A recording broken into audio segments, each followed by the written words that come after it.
Master, welcome back again to our channel. Panibagong araw, panibagong kabanata na naman ang pagsumasamayin natin ngayong araw na ito. At kung bago ka sa ating channel, pag-click ang subscribe button and hit the notification bell para updated kayo sa ating mga susunod na videos. So mga Master, bago natin simulan ang ating kabanata ngayong araw na ito, huwag po sana natin skip yung ads mga Master, no, dahil malaking bagay na po yan sa ating munting channel. So simulan na natin kabanata ngayong araw na ito. Let's go! Kabanata 1081 hanggang 1090. Kabanata 1081 Pananakot singsing ng hari ng dragon. Isang tanda na sumisimbolo ng kapangyarihan at kaluwalhatian. Hindi kailanman sumuko si Julius Reed sa paghahanap sa taong minsang nagbigay sa kanya ng singsing ng hari ng dragon. Pero hanggang ngayon, wala pa rin siyang natagpuan. Ang misteryosong lalaking nakaitim, na nagbigay sa kanya ng singsing ng hari ng dragon, ay naglaho na lamang sa kawalan. Walang bakas na matagpuan. Kahit na nakatuon si Julius sa singsing ng hari ng dragon, sinusubukang alamin kung bakit ito nawala at kung sino ang humawak nito. Gayunpaman, wala pa rin siyang nakukuhang lead. Sa kanyang mga nabuoang alaala, ang singsing ng hari ng dragon ay palaging nasa kanyang daliri.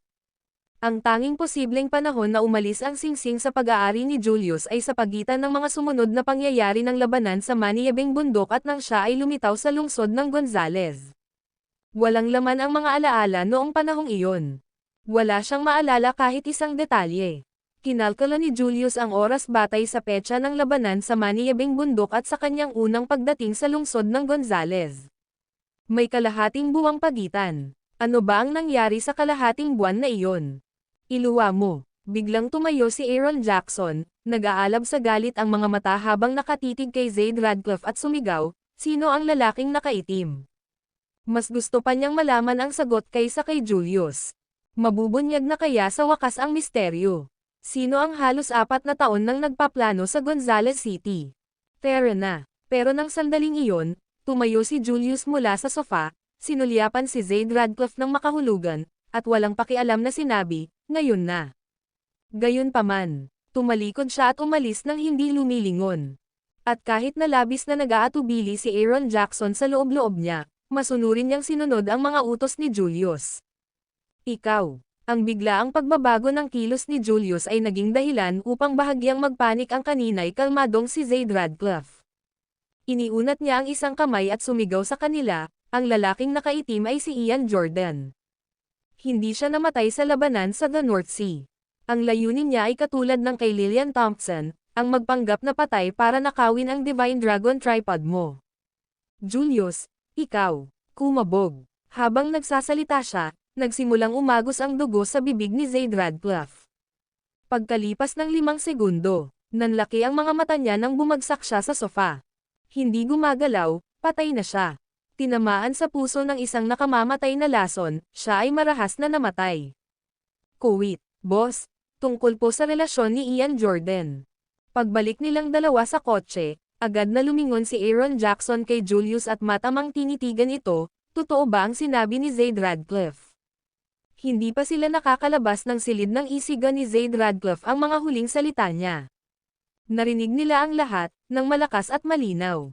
Talaga bang si Ian Jordan ang may kagagawan nito? Gusto niyang malaman ang sagot. Sa loob ng 3 taon na nawalan ng alaala si Julius sa Gonzales City, tahimik siyang pinoprotektahan ni Aaron mula sa dilim. Gusto niyang malaman kung sino ang nagplano ng 3 taong iyon para sa kanya. 3 taon. Ang 3 taon na iyon ay ginugol niya sa walang humpay na takot at pagkabalisa. Ian Jordan. Habang binabanggit ang pangalang Ian Jordan, isang ngiti ang sumilay sa mga labi ni Julius. Iyon ang dati niyang kaibigan. Si Ian Jordan ay gumanap ng isang napakahalagang papel sa pagtatanggol sa DeMarco Mount. Dahil sa pagkamatay ni Ian Jordan sa labanan kaya sa unang pagkakataon ay sinira ni Julius ang tradisyon ng pagpatay lamang sa mga maharlika, sa pamamagitan ng pagtutok ng mga espada ng Wolf Cavalry sa buong North Sea. Lubos niyang nilinis ang North Sea, kabilang ang mga sibilyan. Kung ang mga tao ng North Sea ay inosente, hindi ba't inosente rin si Ian Jordan? Lahat ng nilalang ay pantay-pantay. Kaya kung ang kapatid ng pinuno ng 10,000 Mountain Alliance ay maaaring mamatay, bakit hindi ang mga karaniwang tao ng the North Sea? Si Julius Reed ay hindi isang santo at hindi natatakot na mag-iwan ng masamang pangalan. Kuya, paano kung hindi nagsisinungaling si Zaid Radcliffe? Maganda ang mga salita ng isang naghihingalo. Kahit papaano, dapat natin silang isaalang-alang. Nakita ni Aaron Jackson na mabigat ang papel ni Ian Jordan sa puso ni Julius Reed. Habang tumatagal, lalo niya itong kinailangang magsalita at ipaalala sa kanya. Matapos mangibabaw sa Gonzales City sa loob ng 3 taon, ang insidente sa Dominating Tiger ay nagpaalam ng husto kay Aaron Jackson na ang mga nagtataksil sa iyo ay kadalasang ang mga pinagkakatiwalaan mo. Dahil ang mga hindi mo pinagkakatiwalaan ay nalinis na mula pa sa simula. Hindi ako maaaring pagtaksilan ni Ian Jordan. Siguro, gaya ng sabi ni Zaid Radcliffe, hindi pa patay si Ian Jordan, pero may dahilan kung bakit hindi niya masabi sa akin. Inilagay ni Julius Reed ang 2 kamay sa kanyang mga tuhod, may bakas ng kumpiyansa sa sulok ng kanyang bibig, bihira akong magkamali kapag hinuhusgahan ang mga tao. Pero si Devlin ba talaga si Zaid Radcliffe? Si Aaron Jackson, na may pagkalito at pagkatapos ng ilang sandaling pag-iisip, ay nagsabi, maraming bagay ang maaaring magpatunay na siya si Devlin. Bukod pa rito, dahil sa patuloy na tunggalian sa pagitan ng Thunder Peak Hall at the North Sea, normal lang para kay Devlin na mahuli sa magkabilang panig at malinis ang sarili. Sa personal, sa tingin ko ay malaki ang posibilidad na si Zaid Radcliffe ay si Devlin. Malinaw at komprehensibo ang kanyang pag-unawa sa mga pangyayari kay Julius Reed at kayang ihayag ang maraming sikreto. Hindi namamalayang pinaniwalaan ito ni Aaron Jackson. Tao rin si Devlin, at maaaring mahuli rin ang mga tao balang araw. Hindi siya. Sumando si Julius Reed sa likurang upuan ng kotse at marahang pinagtitik ang kanyang mga daliri. Kung siya si Devlin, tiyak na hindi siya magugulat ng ganoon noong paalis na tayo. Kahit na maraming bagay sa sinabi niya ang tila walang kapintasan. Pero ang ekspresyon ng mukha niya noong malapit nang matapos ang buhay niya, ang nagpapatunay na wala siyang alam. Habang iniisip ang takot na ekspresyon sa mukha ni Zaid Radcliffe habang nagmamadali siyang sabihin ang sinasabi niyang katotohanan. Umiling si Julius Reed at bahagyang natawa, kahit na mahuli si Devlin, hinding-hindi siya mawawalan ng kahinahunan ng ganoon. Bilang isang makapangyarihang kalaban na nakatakas ng higit sa 1 beses sa ilalim ng ating pagbabantay, paano siya nababalisan ng ganito? Bago ito, nagduda ako. Pero nang banggitin niya ang lalaking nakaitim, ang pag-alis ko ay lubos niyang ikinagulat, na humantong sa pagkawala niya ng kahinahunan. Imposibleng si Zaid Radcliffe ang maging si Devlin. Ang isang tusong matandang estrategista ay matatag sa salita at gawa. Kahit na matisod ang kabayo, ngingiti lang sila nang walang magawa. Ang paraan ng kasabikan ni Zaid Radcliffe na sabihin ang totoo ay malinaw na isang pinagplanuhang paraan ng pagliligaw. Buhay pa si Devlin. Siguradong nagsisinungaling ang nagpadala ng text message sa kanya. Ang layunin sa likod nito, pinag-aaralan ni Julius Reed. Kasinungalingan ba lahat ng sinabi ni Zaid Radcliffe? Natigilan si Aaron Jackson. Maraming bagay ang parang totoong-totoo sa pandinig. Kung hindi si Devlin si Zaid Radcliffe, paano niya malalaman ang mga kwentong ito mula sa loob? Dahil matagal na siyang nasa tabi ni Julius Reed, si Lillian Thompson lang ang alam ni Aaron Jackson. Gayunpaman, maraming tao ang napangalanan ni Zaid Radcliffe. Alam niya pa nga ang mga detalye tungkol kay Ian Jordan. Ayon kay Julius Reed, si Ian Jordan ay matagal nang patay.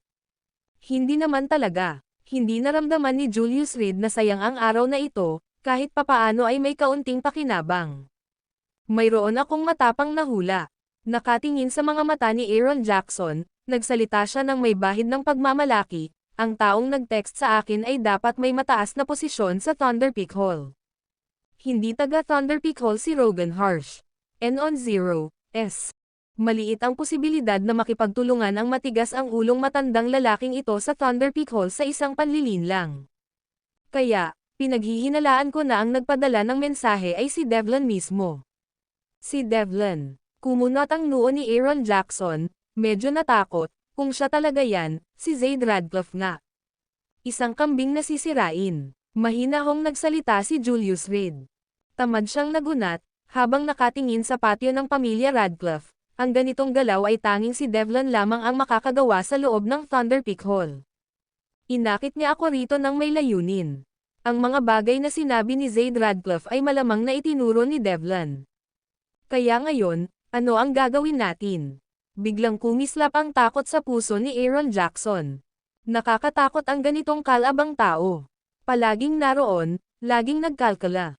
Bumalik muna tayo sa mansyon, gusto kong makita kung nakabalik na ang Night Fairy. Ding! Maya-maya lang ay tumunog ang telepono ni Julius Reed. Templeton, Lena, ano iyon? Nang makita ang caller ID, mabilis na sinagot ni Julius Reed. Nagbalik ang Seven Clouds Academy ng may katanyagan, at itinayo ang kanilang punong tanggapan sa Five State International. At ang namamahala sa mga gawain ng Seven Clouds Academy ay walang iba kundi sina Templeton, Lena, at Venasepine. Baliw na Dragon, hinihintay kita sa rooftop ng Five State International. Kung hindi ka darating sa loob ng kalahating oras, papatayin ko silang lahat. Sa telepono, isang nakakapangilabot na boses ang dahan-daang narinig. Ang video na ito ay edited by Urban Storytelling. Kabanata 1082, Paghahangad ng Paghihiganti, Sino ka? Nang subukang magtanong muli ni Julius Reed, walang tunog na nagmumula sa telepono. Pumunta sa Five State International. Sumigaw siya ng malakas. Naiintindihan ko. Pinaandar ni Aaron Jackson ang kotse, tinapakan ang gasolinahan, at pilit na pinatakbo ang sedan. Madaling araw, hindi siksikan ang mga kalye, at ang bilis ng sasakyan ay halos umabot na sa 140. Habang nasa biyahe, tinawagan ni Julius Reed ang cellphone ni Lena sa Templeton, walang sumasagot. Sinubukan niyang tawagan si Venasepine, ngunit muli, walang sumasagot. Kahit ang landline ng Seven Clouds Book Academy sa Five State International ay hindi makontak. Boss, sino ba talaga ang kabilang partido? Nag-aalalang tanong ni Aaron Jackson, tawagin ko na ba ang mga kapatid? Base sa tono at ekspresyon ni Julius Reed, alam niyang seryoso ang bagay na iyon. Walang silbi, gaano man karaming tao ang isama mo, wala ring silbi. Nagsimulang magwala si Julius Reed, sinusubukang alamin kung sino ang kabilang panig. Hindi sila direktang pumunta para sa kanya, na isang malinaw na senyales na tina-target nila ang Seven Clouds Book Academy. Dahil napatay niya ang isang Grandmaster sa pamilya Kensington sa Five River Province kahapon, inaasahan na niya na darating ang araw na iyon. Pero hindi niya inaasahan na darating ito ng ganito kaga. Alas 7 pa lang ng umaga, at nakalapit na ang kalaban. Bukod dito, ang taong na nagkina Templeton, Lena at Venasepine nang hindi sila binibigyan ng pagkakataong lumaban ay tiyak na isang Grandmaster level martial artist. Mas mabilis, nang makita ang speedometer na malapit ng mag 150, hindi pa rin mapigilan ni Julius Reed na pilitin ang driver na paandarin na lang ang sasakyan. Ang pagtulong kay Keller Radcliffe na maglipat ng mahalagang enerhiya ay nagdulot na sa kanya ng pagod sa pisikal at mental na aspeto. Ngayon, dahil papalapit na ang isang malakas na kaaway, maaaring nahaharap siya sa isang mabangis na labanan.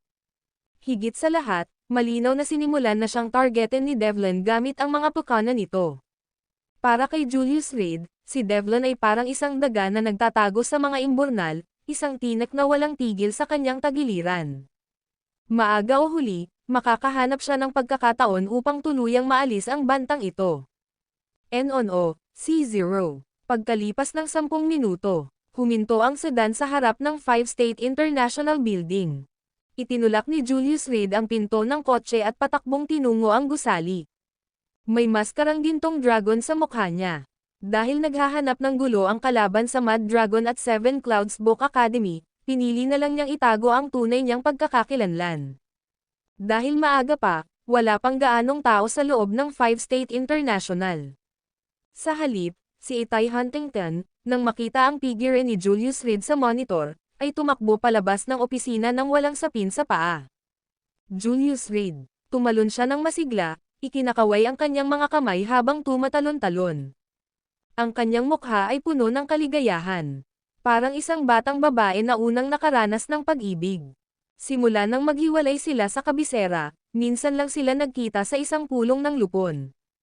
Pero sinulyapan siya ni Julius Reed at kahit hindi pa nakapagsalita, sumisid na lang siya papasok sa elevator.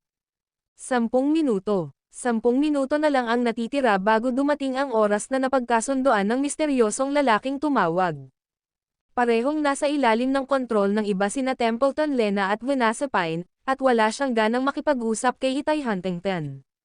Ding! Pagkarating ng elevator sa pinakamataas na palapag, kumari pa ng takbo palabas si Julius Reed. Tumakbo siya papunta sa rooftop gamit ang hagdan. Pagdating niya sa rooftop, nakita niya si Lena sa Templeton. O sa halip, si Templeton na puno ng dugo si Lena. Sa tabi niya ay nakaupo si Vanessa Pine. Parehong nasugatan. Baliw na dragon. Isang lalaking may puting buhok ang nakaupo sa rooftop. Ang lalaki ay nakasuot ng pulang-pulang damit, ang mga kamay ay nakapatong sa isang espada. Ang damit ay may bordadong isang gininto ang phoenix, at may suot siyang gininto ang sinturon sa kanyang baywang. Ang espada ay hinukit na may mga disenyo. Puting-puti ng buo. Masayang sinasalamin nito ang liwanag ng umaga. Nang makitang dumating si Julius Reed, bahagyang tumangala ang lalaki na may bahid ng ngiti sa kanyang mga labi. Kung pagbabasehan ang hitsura mo, siguradong isa ka sa Mad Dragon. Tumayo siya, hawak ng kanang kamay ang espada. Baliw na dragon. Napakalakas niya, kailangan mong mag-ingat. Natatarante na sigaw ni Templeton, Lena. Paus na ang boses niya. Sampal. Tahimik. Isang malakas na sampal ang ibinigay ng lalaki kay Templeton, na naging dahilan ng pag-agos ng dugo mula sa sulok ng kanyang bibig. Isa pang salita, at puputulan ko ang dila mo. Pagkatapos sabihin iyon, tumalikod ang lalaki ng may pandidiri at dumukot ng panyo sa kanyang bulsa. Dahan-dahan niyang pinunasan ang sariwang dugo sa kanyang kamay at saka inihagis ang panyo sa ere. Hinahangaan ko ang iyong katapangan. Hawak ng lalaki ang mahabang espada, tiningnan si Julius Reed mula ulo hanggang paa ng may buong kayabangan at sinabing, "Ako si Horatio Leopold. Disipulo ng Heavenly Killing Gate of Fire Grandmaster mula sa Sky Slaughter Sect. Alam mo kung bakit ako nandito." Nagsalita si Horatio Leopold ng may paghamak at pagkayamot sa kanyang tono. Sa kanyang pananaw, ang Seven Clouds Academy ay isa lamang tigreng papel sa mundo ng mga martial artist. Maaari nitong takutin ang mga walang tunay na kasanayan. Manggahas ka bang hamanin ng harapan ang Sky Slaughter Sect? Iyan ay magiging pagpapakamatay. Ang isang tigreng papel ay maaari lamang matakot sa mga tao, kung tutuusin. Bagamat hindi maintindihan ni Horatio Leopold kung bakit namatay ang kanyang nakababatang si Matthias Moore sa kamay ng Mad Dragon noong isa rin itong young master. Ang pagkamatay ng isang junior ay isang kahihiyan sa buong Heavenly Killing Gate of Fire Grandmaster.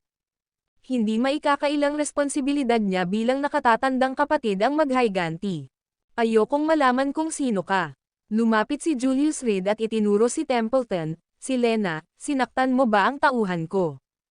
"Oo nga, dalawang matigas ang ulong pag-aaksaya ng espasyo. Hiniling ko sa kanila na sabihin sa akin ang kinaroroonan mo, pero wala ni isa sa kanila ang sumunod. Sa huli, wala akong ibang nagawa kundi gumamit ng kahit kaunting panghihikayat." Ibinuka ni Horatio Leopold ang kanyang mga kamay, bahagyang nainis, pero muntik ko na silang mapatay, at hindi pa rin sila nagsasalita. "Baliw na dragon, ang mga empleyado mo ay talagang tapat." Wala siyang ibang nagawa kundi gamitin ang telepono ni Templeton, Lena para tumawag dahil hindi niya kayang buksan ang bibig nila. Hindi inaasahan. Talagang nagpakita si Mad Dragon. Sa totoo lang, curious ako kung ano talaga itong tinatawag na Seven Clouds Academy. At kung sino ang kanilang pinuno, ang Mad Dragon. Si Horatio Leopold, habang hawak ang kanyang nakaukit na mahabang espada sa magkabilang kamay at may paghamak sa kanyang mga mata, ay nagsabi, "Ngunit pagkatapos kitang makita, masasabi kong ako ay nadismaya." Akala niya ay kapansin-pansin ang kalaban niya. Nagtatago sa likod ng maskara, mailap. "Masyado kang madaldal." Huminto si Julius Reed 5 metro sa harap ni Horatio Leopold, pinaikit ang mga mata, at malamig na sinabi, "Sa buhay mo, may pinagsisihan ka na ba? Nakikipagkwentuhan ka ba sa akin?" Hinawi ni Horatio Leopold ang kanyang puting buhok gamit ang kanyang kamay, habang nagsalita ng may paghamak, "Wala akong pinagsisisihan sa ngayon. Isa akong henyo simula pa noong bata pa ako, walang kapantay sa mga kapantay ko sa Sky Slaughter Sect. Perpekto ang ganoong uri ng buhay. Sa loob ng Sky Slaughter Sect, napakarami ang talento. Ngunit si Horatio Leopold ay isa pa ring natatanging henyo sa kanila. Ang mahuhusay na tao ay mahusay kahit saan. Dagdag niya. Kung gayon ngayon, nangyari na ang iyong pinakamalaking pagsisisi. Naikuyom ni Julius Reed ang kanyang mga kamao at huminga ng malalim, hindi ka dapat pumunta. Bago pa man matapos ang kanyang sasabihin, sumulpat na siya na parang kidlat. Isang suntok ang pumutok sa ere. Hands-on agad. Habang biglang umatake si Julius Reed, niyakap ni Horatio Leopold ang mahabang espada gamit ang kanyang kaliwang kamay at sumuntok gamit ang kanyang kanan. Bam! Tunog. Nagbanggaan ang kanilang mga kamao. Hindi natinag si Julius Reed, ngunit si Horatio Leopold ay umatras ng 3 hakbang. Hindi naman masama, sa kanilang unang pag-uusap, kumislap ang mga mata ni Horatio Leopold na may bahid ng pagkagulat ngunit agad ding napuno ng pananabik. Ang kanyang kalaban ay mas malakas kaysa sa kanyang inaasahan.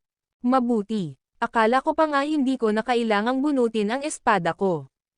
Dinilaan niya ang kanyang mga labi, ang kanyang mukha ay puno pa rin ng kumpiyansa. Ngayon, kaya mo nang lumaban gamit ang lahat ng iyong lakas. Walang sino man ang mabubuhay sa ilalim ng aking espada. Dahan-daang hinugot ang mahabang espada mula sa kaluban nito. Sa ilalim ng sikat ng araw, kumikinang ito kasabay ng malamig na liwanag.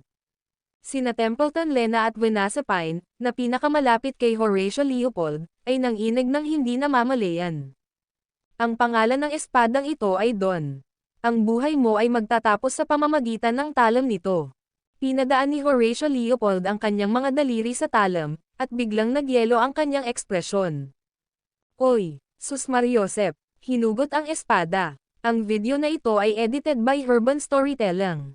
Kabanata 1083 Karahasan, Markang Paywa. Ang mahabang espada ay humawi sa hangin. Nagbabago sa isang guhit ng puting liwanag. Sa isang kisap mata, ang dulo ng espada ay sumugod na patungo sa mukha ni Julius Reed. Hawak ni Horatio Leopold ang espada gamit ang isang kamay, ang kanyang mga mata ay puno ng bahid ng kayabangan. O baka naman, tiwala sa sarili. Ang tiwala ng isang mahiwagang nilalang. Sa ilalim ng kanyang kamay, walang sino man ang makakatagal sa espadang ito.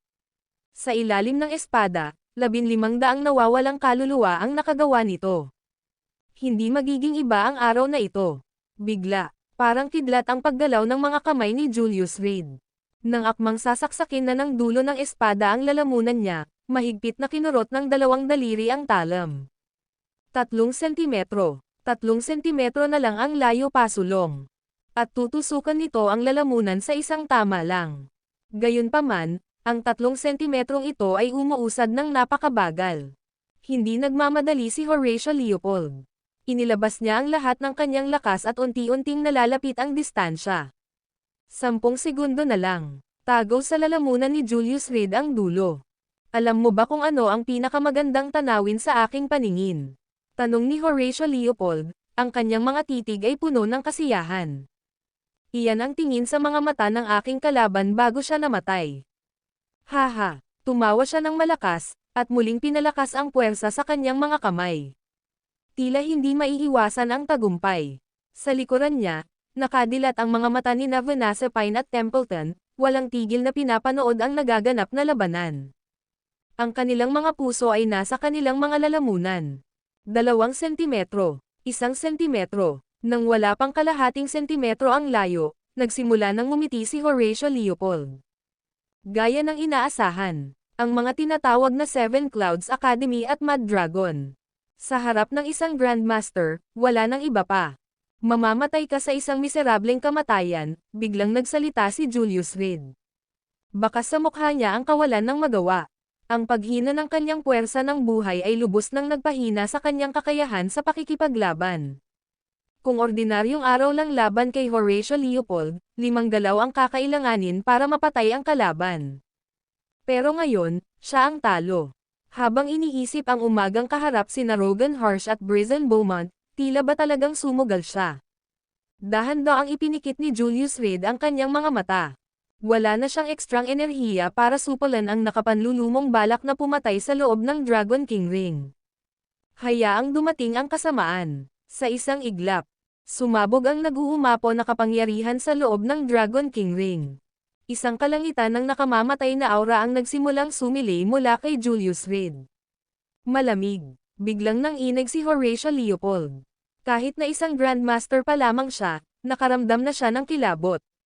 Nagsisimula ng manhid ang kamay na may hawak na espada. Nangangahas ka pa ring takutin ako kahit sa pintuan ng kamatayan. Pangungot siya ni Horatio Leopold. Pagkatapos kitang patayin, tiyak na aalisin ko ang maskarang iyan. Gusto kong makita kung anong klaseng mukha ang nasa likod niyan. Pero ang hindi niya napansin ay, namumuo ang yelo sa laylayan ng kanyang damit. Susunod, tamasahin mo ang mga paghihirap ng impyerno. Biglang dumilat ang mga mata ni Julius Reed. Pulang-pula ang mga mata niya. Parang sheer mula sa impyerno. Ikaw, napasinghap si Horatio Leopold, gulat na gulat. Tila ibang-iba na ngayon ang pagkatao ni Julius Reed, lalo na ang mga nakakatakot na matang iyon. Isa talaga siyang demonyo. Itigil mo na ang pangkukulam mo. Umungo si Horatio Leopold, inilabas ang lahat ng kanyang lakas. Ang espadang atake ng isang Grandmaster ay kakaiba.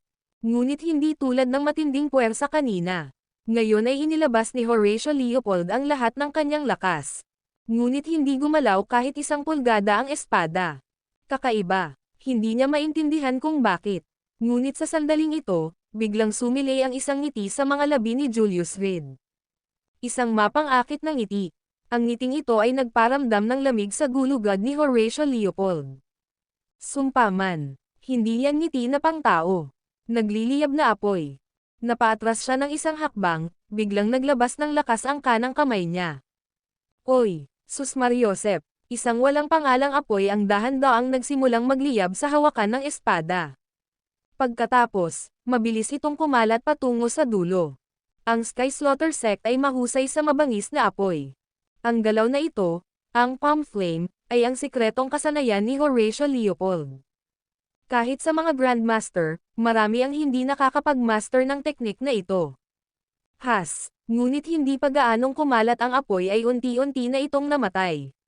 Sa talam, isang patong ng hamog na nagyelo ang kamanghamanghang nabuo. Mabilis na kumalat ang hamog na nagyelo, halos buong katawan ay nababalot ng yelo ang sikat na espadang Donglei, sa loob ng 3 segundo. Mabilis na binawi ni Horatio Leopold ang kanyang kamay, at umatras. Ikaw, Markang Paiwa. Bakas sa mukha niya ang takot, at nanginginig siya habang ginagamit ang daliri niya para ituro si Julius Reed, hindi. Hindi ka na yung dating tao simula kanina. Sino ka ba? Presensya. Magkaiba talaga ang aura ng dalawang lalaki. Ang kalaban mula kanina, bagamat dominanti. May bahid ng kawalang bahala. Pero at least, nagmukha naman siyang normal na tao. Ngayon, demonyo. Ang tanging salitang naiisip ni Horatio Leopold ay Diablo. Sino ako? Tiningnan ni Julius Reed ang sikat na espadang nababalutan ng nagyelong-yelo sa kanyang kamay at dahan-daang ikinuyong ito gamit ang kanyang daliri. Pumutok, Donglei, bilang tugon, ay napasigaw. Nabasag ito sa mahigit 100 piraso at bumagsak sa lupa. Natigilan si Horatio Leopold. Ang espadang iyon. Ito ang nakuha niya sa edad na 18, na nilakbay ng Grandmaster ng Heavenly Killing Gate of Fire mula sa Sky Slaughter Sect sa buong mundo upang ipagawa, na inabot ng 71 araw upang idisenyo at pandayin. Sa paglipas ng mga taon, ang bilang ng mga kaluluwang namatay sa ilalim ng espadang iyon ay mahigit 1,000. Pero ngayon, nabali ang espada, naguho-guho at naging mga piraso. Putok. Bago pa siya makapag-react, si Julius Reed ay nagiba na lang ng anyo, at sumuntok ng malakas sa ere. Enon, S-Omicron. Dahil sa pagkabigla, tanging sa dibdib lamang naramdaman ni Horatio Leopold. Agad siyang pinalipad pa atras. Oy, Sus Mariosep. Inihagis ni Julius Reed ang kanyang ulo at pumailang lang sa kalangitan. Hindi niya binigyan ng pagkakataon ang kanyang kalaban na huminga, kaya't sumugod siya gamit ang 2 kamay. Tubig. Bago pa man makapag-adjust si Horatio Leopold sa ere, diretso siyang bumagsak sa lupa. Splat, splat, dumura siya ng sariwang dugo, parang naghihiwa-hiwalay ang mga buto niya. Hindi man lang siya nakahinga ng maluwag. Nang lumitaw ang isang itim na tuldok sa kanyang mga pupil. Lumaki ang itim na tuldok. Pumutok. Bumaba mula sa langit si Julius Reed, Ang kanyang tuhod ay direktang lumapag sa braso ni Horatio Leopold. Ang malinaw na tunog ng pagkabali ng mga buto ay nagpakibot sa katawan ni Horatio Leopold, at ang kanyang kaliwang kamay ay agad na iniunat. Pumutok, pero bago pa man mahawakan ng kaliwang kamay niya si Julius Reed, bali na ito. Ngayon, pakibasa po ang inyong mga dakilang pahayag. Sampal. Dahan-daang pinunasan ni Julius Reed ang kanyang mga damit at dahan-daang tumayo mula sa lupa. Walang pakialam siyang tumingin kay Horatio Leopold, napakalamig ng boses nito. Ikaw, sino ka ba talaga sa mundong ito? Buong pag-asa na tiningnan ni Horatio Leopold ang lalaking nakamaskara sa harap niya, habang nanginginig ang katawan nito. Takot. Sa unang pagkakataon, nakaramdam siya ng takot. Ang karaniwang mataas at makapangyarihang si Horatio Leopold, sa unang pagkakataon, ay niyapakan ng paa. Nawalang lakas para lumaban. Hinahanap mo ako, pero tinatanong mo kung sino ako. Lumapit si Julius Reed kina Templeton, Lena at Venasepine, at pinunit ang mga lubid na gumagapos sa kanila. May dala kang kutsilyo, malamig niyang tanong. Maging si Templeton Lena ay hindi napigil ang manginig. Oo, kukunin ko na. Pagkatapos magsalita, si Templeton Lena, habang hila-hila ang kanyang sugatang katawan, ay nagmamadaling bumaba. Pagkalipas ng 3 minuto, patakbo siyang lumapit na may hawak na kutsilyong bakal. Baliw na dragon. Ang kutsilyo. Malalim na ungol ni Lena sa Templeton. Bumaba kayo ni Venasepine. Napahawak si Julius Reed sa bakal na kutsilyo, kumikislap ang kanyang mga mata na may matinding hanggaring pumatay. Baliw na dragon, ikaw. Sige, ungol ni Julius Reed, na parang galit na leon. Direktang tinatakot si Templeton at pinatahimik si Lena. Sundin ang mga utos. Habang hila-hila ni Venasepine ang kanyang pagod na katawan, lumapit siya at hinayla ang medyo natigil ang si Templeton Lena, bilis. Sige, medyo hindi pamilyar ang pakiramdam ni Lena sa Templeton. Pero tumalikod siya at umalis kasama si Venasepine. Pakiusap, nagmamakaawa ako. Bago pa makalabas ng rooftop ang dalawa, nakarinig na sila ng mga sigawan. At ang tunog ng paghiwa ng bakal na kutsilyo. Kumalabog. Nahulog ang kutsilyo sa lupa. Nababalutan ng dugo. Nakatayo si Lena sa pintuan ng hagdanan sa Templeton, nanginginig ang buong katawan. Hindi siya nagkamali ng dinag. 108 hiwa. Hanggang sa huling hiwa, tumigil si Horatio Leopold sa pagsigaw. Kumatok. Nanghina ang mga binti ni Lena sa Templeton, at siya ay bumagsak agad. Baliw na dragon. Si Venasepine, na akmang tutulungan siyang makatayo, ay biglang sumigaw sa takot. Para siyang nakakita ng multo, takot siyang nakasandal sa pader. At doon, si Julius Reed, walang ekspresyon at puno ng dugo, ay nakatayo sa likuran ni Templeton, Lena. Pagkatapos, bigla niyang iniabot ang kamay niya at inilagay sa balikat ni Templeton, Lena. Ang video na ito ay edited by Herban Storytelling. Kabanata 1084, Pagpipinta, Markang Paywa. Sandit. Sa sandaling iyon ay naramdaman niya ang isang haplos sa kanyang katawan. Napasinghap si Lena sa Templeton, nanginginig ang katawan. Hindi niya kailangang isipin iyon, ang mga sigaw pa lamang ang nagbigay daan sa kanya upang mahulaan ang sakit na tiniis ni Horatio Leopold bago siya namatay. Tila may boses na paulit-ulit na nagsasabi sa kanyang tainga. Hindi baliw na dragon, hindi baliw na dragon. Pero sa halip, isang sugo mula sa impyerno. Tinakpan ni Venasepine ang kanyang bibig gamit ang kanyang kamay, nanlalaki ang kanyang mga mata sa gulat. Nag-aalala siya. Nag-aalala na baka mapatay ni Mad Dragon si Templeton, si Lena. Ang isang leader na tulad niya ay biglang naging hindi pamilyar. Mabuti na lang. Ang mga kamay ni Julius Reed, na puno ng sariwang dugo, ay dahan-daang lumayo sa katawan ni Templeton Lena. Pagkatapos ay naglakad siya papasok sa elevator na parang gawa sa kahoy. Baliw na dragon siya. Habang pinagmamasdan ang pababang elevator, sinabi ni Venasepine ng may nanginginig na kaluluwa, parang hindi siya pamilyar. Noong 7 taon ng kanyang kasagsagan sa Seven Clouds Academy, naroon siya sa tabi ni Mad Dragon at tinutulungan ito. Napakalinaw ni Venasepine tungkol sa ugali at kalikasan ng kanyang pinuno. Pero ngayon, hindi niya siya nakilala. Hindi niya talaga nakilala ang taong ito sa harap niya. Ayos lang ba si Mad Dragon? Mariin na pinunasan ni Templeton Lena ang kanyang mukha gamit ang kanyang kamay at nagpumilit na tumayo mula sa lupa. Pagkatapos huminga ng malalim, tumalikod siya at tumakbo paakyat sa rooftop. Pagkalipas ng 5 segundo, narinig ang tunog ng pagsusuka.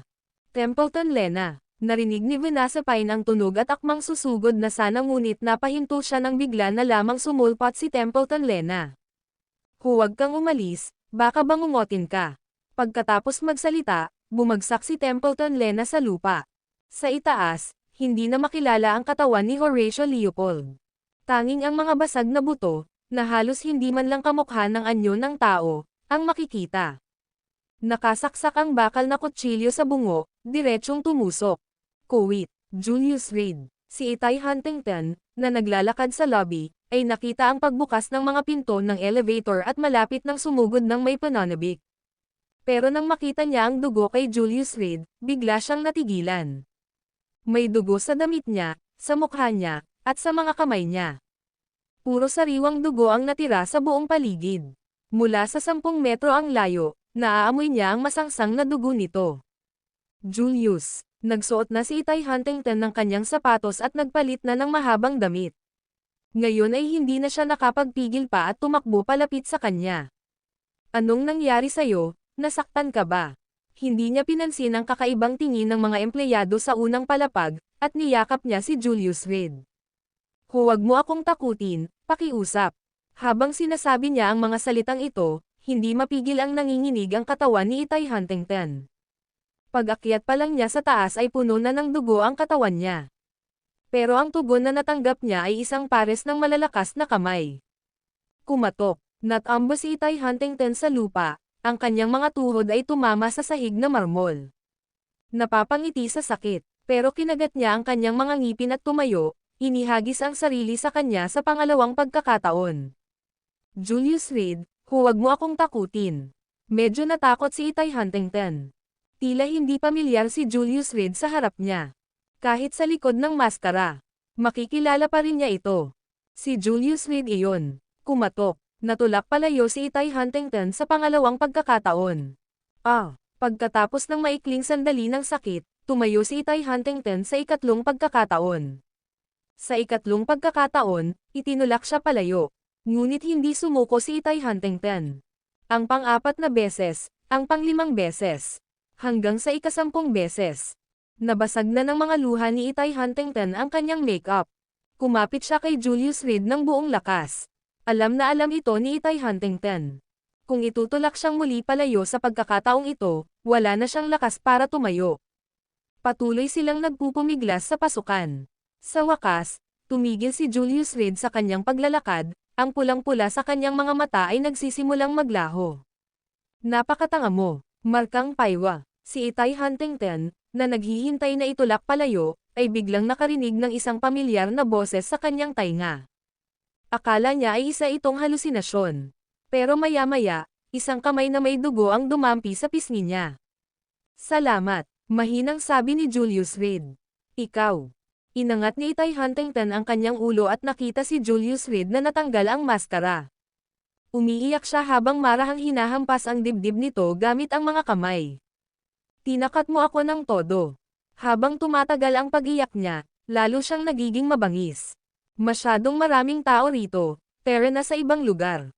Sabi ni Julius Reed nang may mapang asar ng ngiti.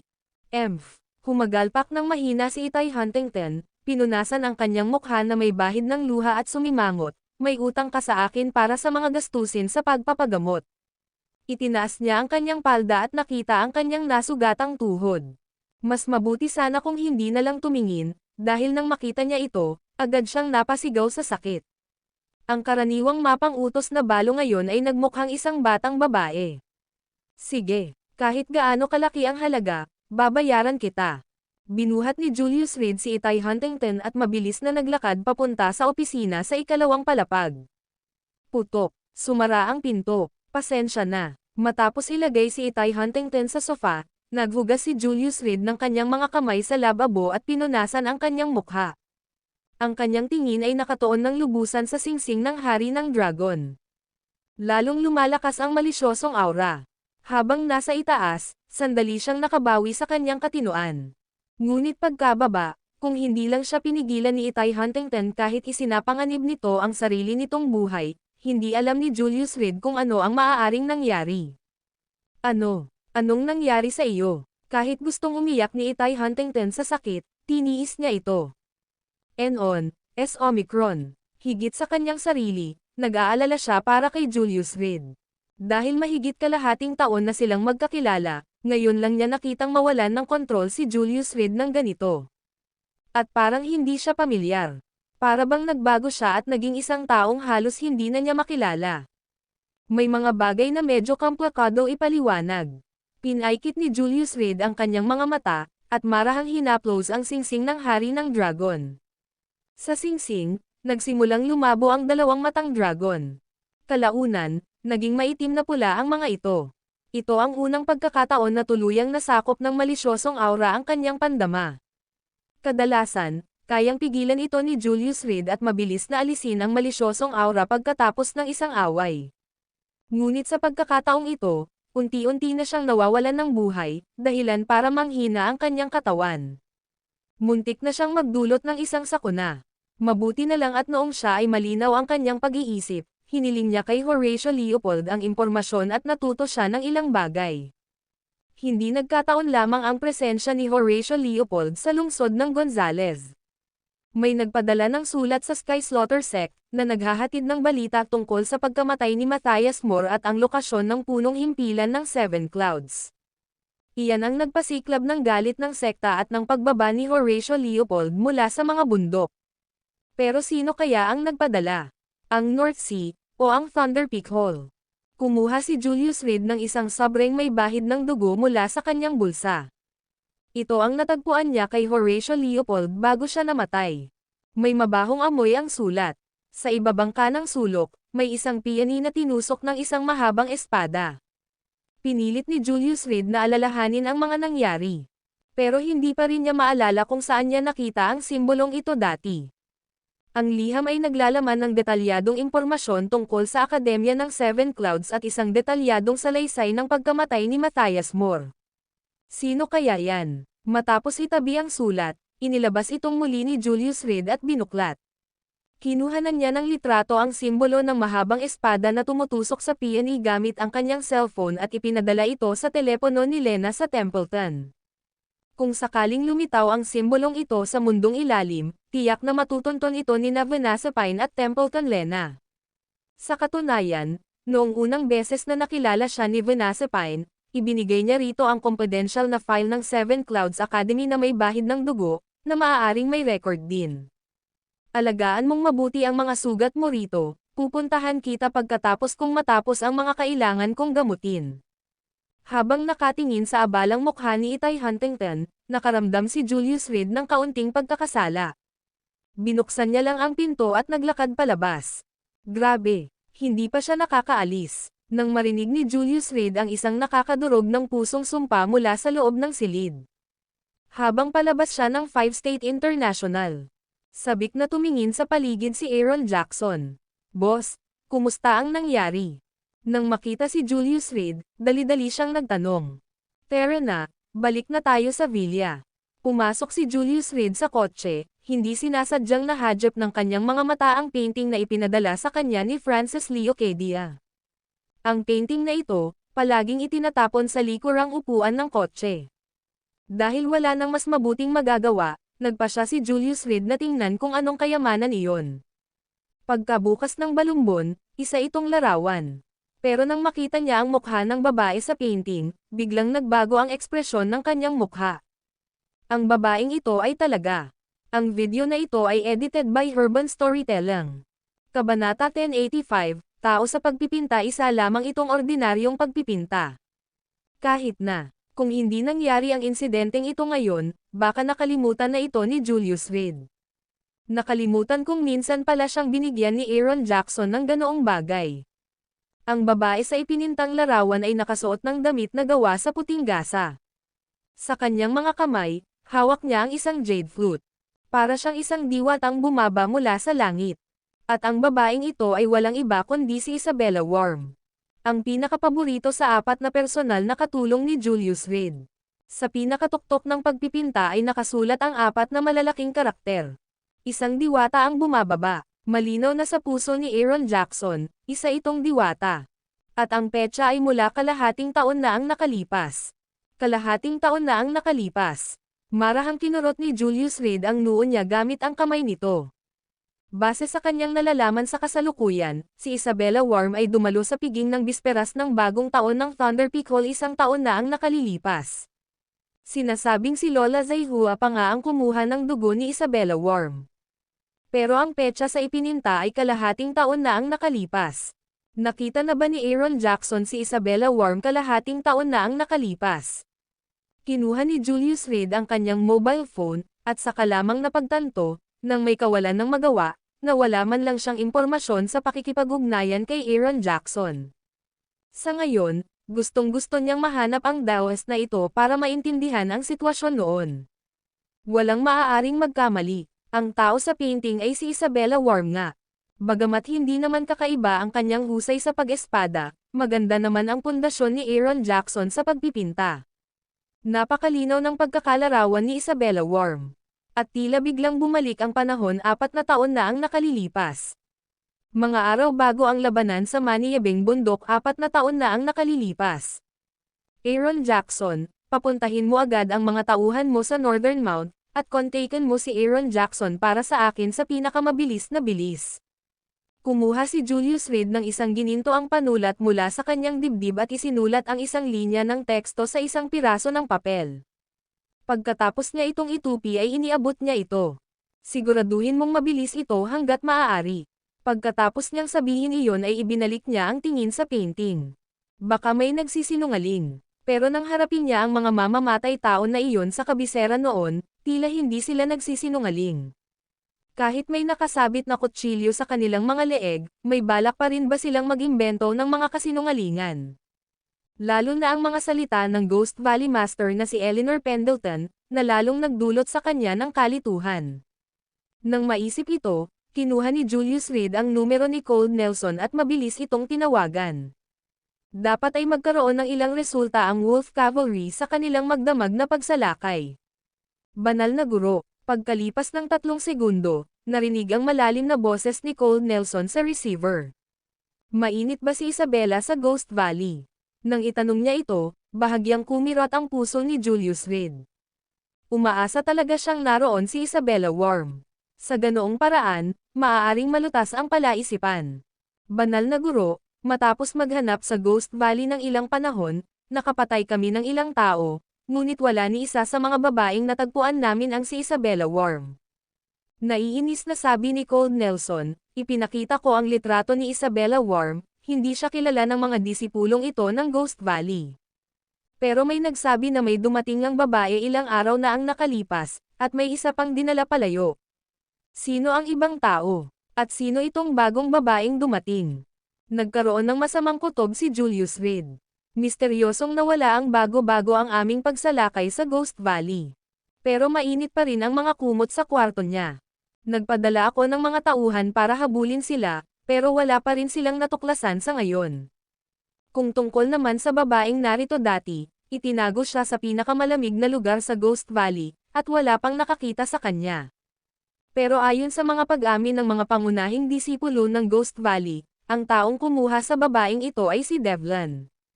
May bahid ng panghihinayang sa tono ni Cold Nelson, sayang at nahuli tayo ng kalahating hakbang, kung hindi ay tiyak na naabutan natin ang bagong dating na babaeng ito. Malalaman sana namin ang lahat pagkatapos ng interogasyon. Umatras, at ibalik ang kabalyeriya sa DeMarco Mount. Samando si Julius Reed, pagod na pagod, sa likurang upuan, siya nga pala, puntahan mo ang puntod ni Ian Jordan. Tingnan kung may anumang senyales ng kaguluhan sa puntod. Ang mga labi ng North Sea ay naging aktibo nitong mga nakaraang araw, at nag-aalala ako na baka nalapastangan ang puntod ni Ian Jordan. Naiintindihan ko, at ang kabalyeriya na ipinadala namin. Tawagin mo silang lahat pabalik. Dinala na ang tao, at malamang nagawa iyon ni Medicine King Valley. Ayon sa mga huling salita ni Eleanor Pendleton, tila interesado si Medicine King sa dugo ng babae. Balang araw, Pupunta rin ako sa Medicine King Valley. Alinman sa tuklasin ang katotohanan, o lipulin sila ng tuluyan. May bahid ng lamig ang boses ni Julius Reed. Devlin.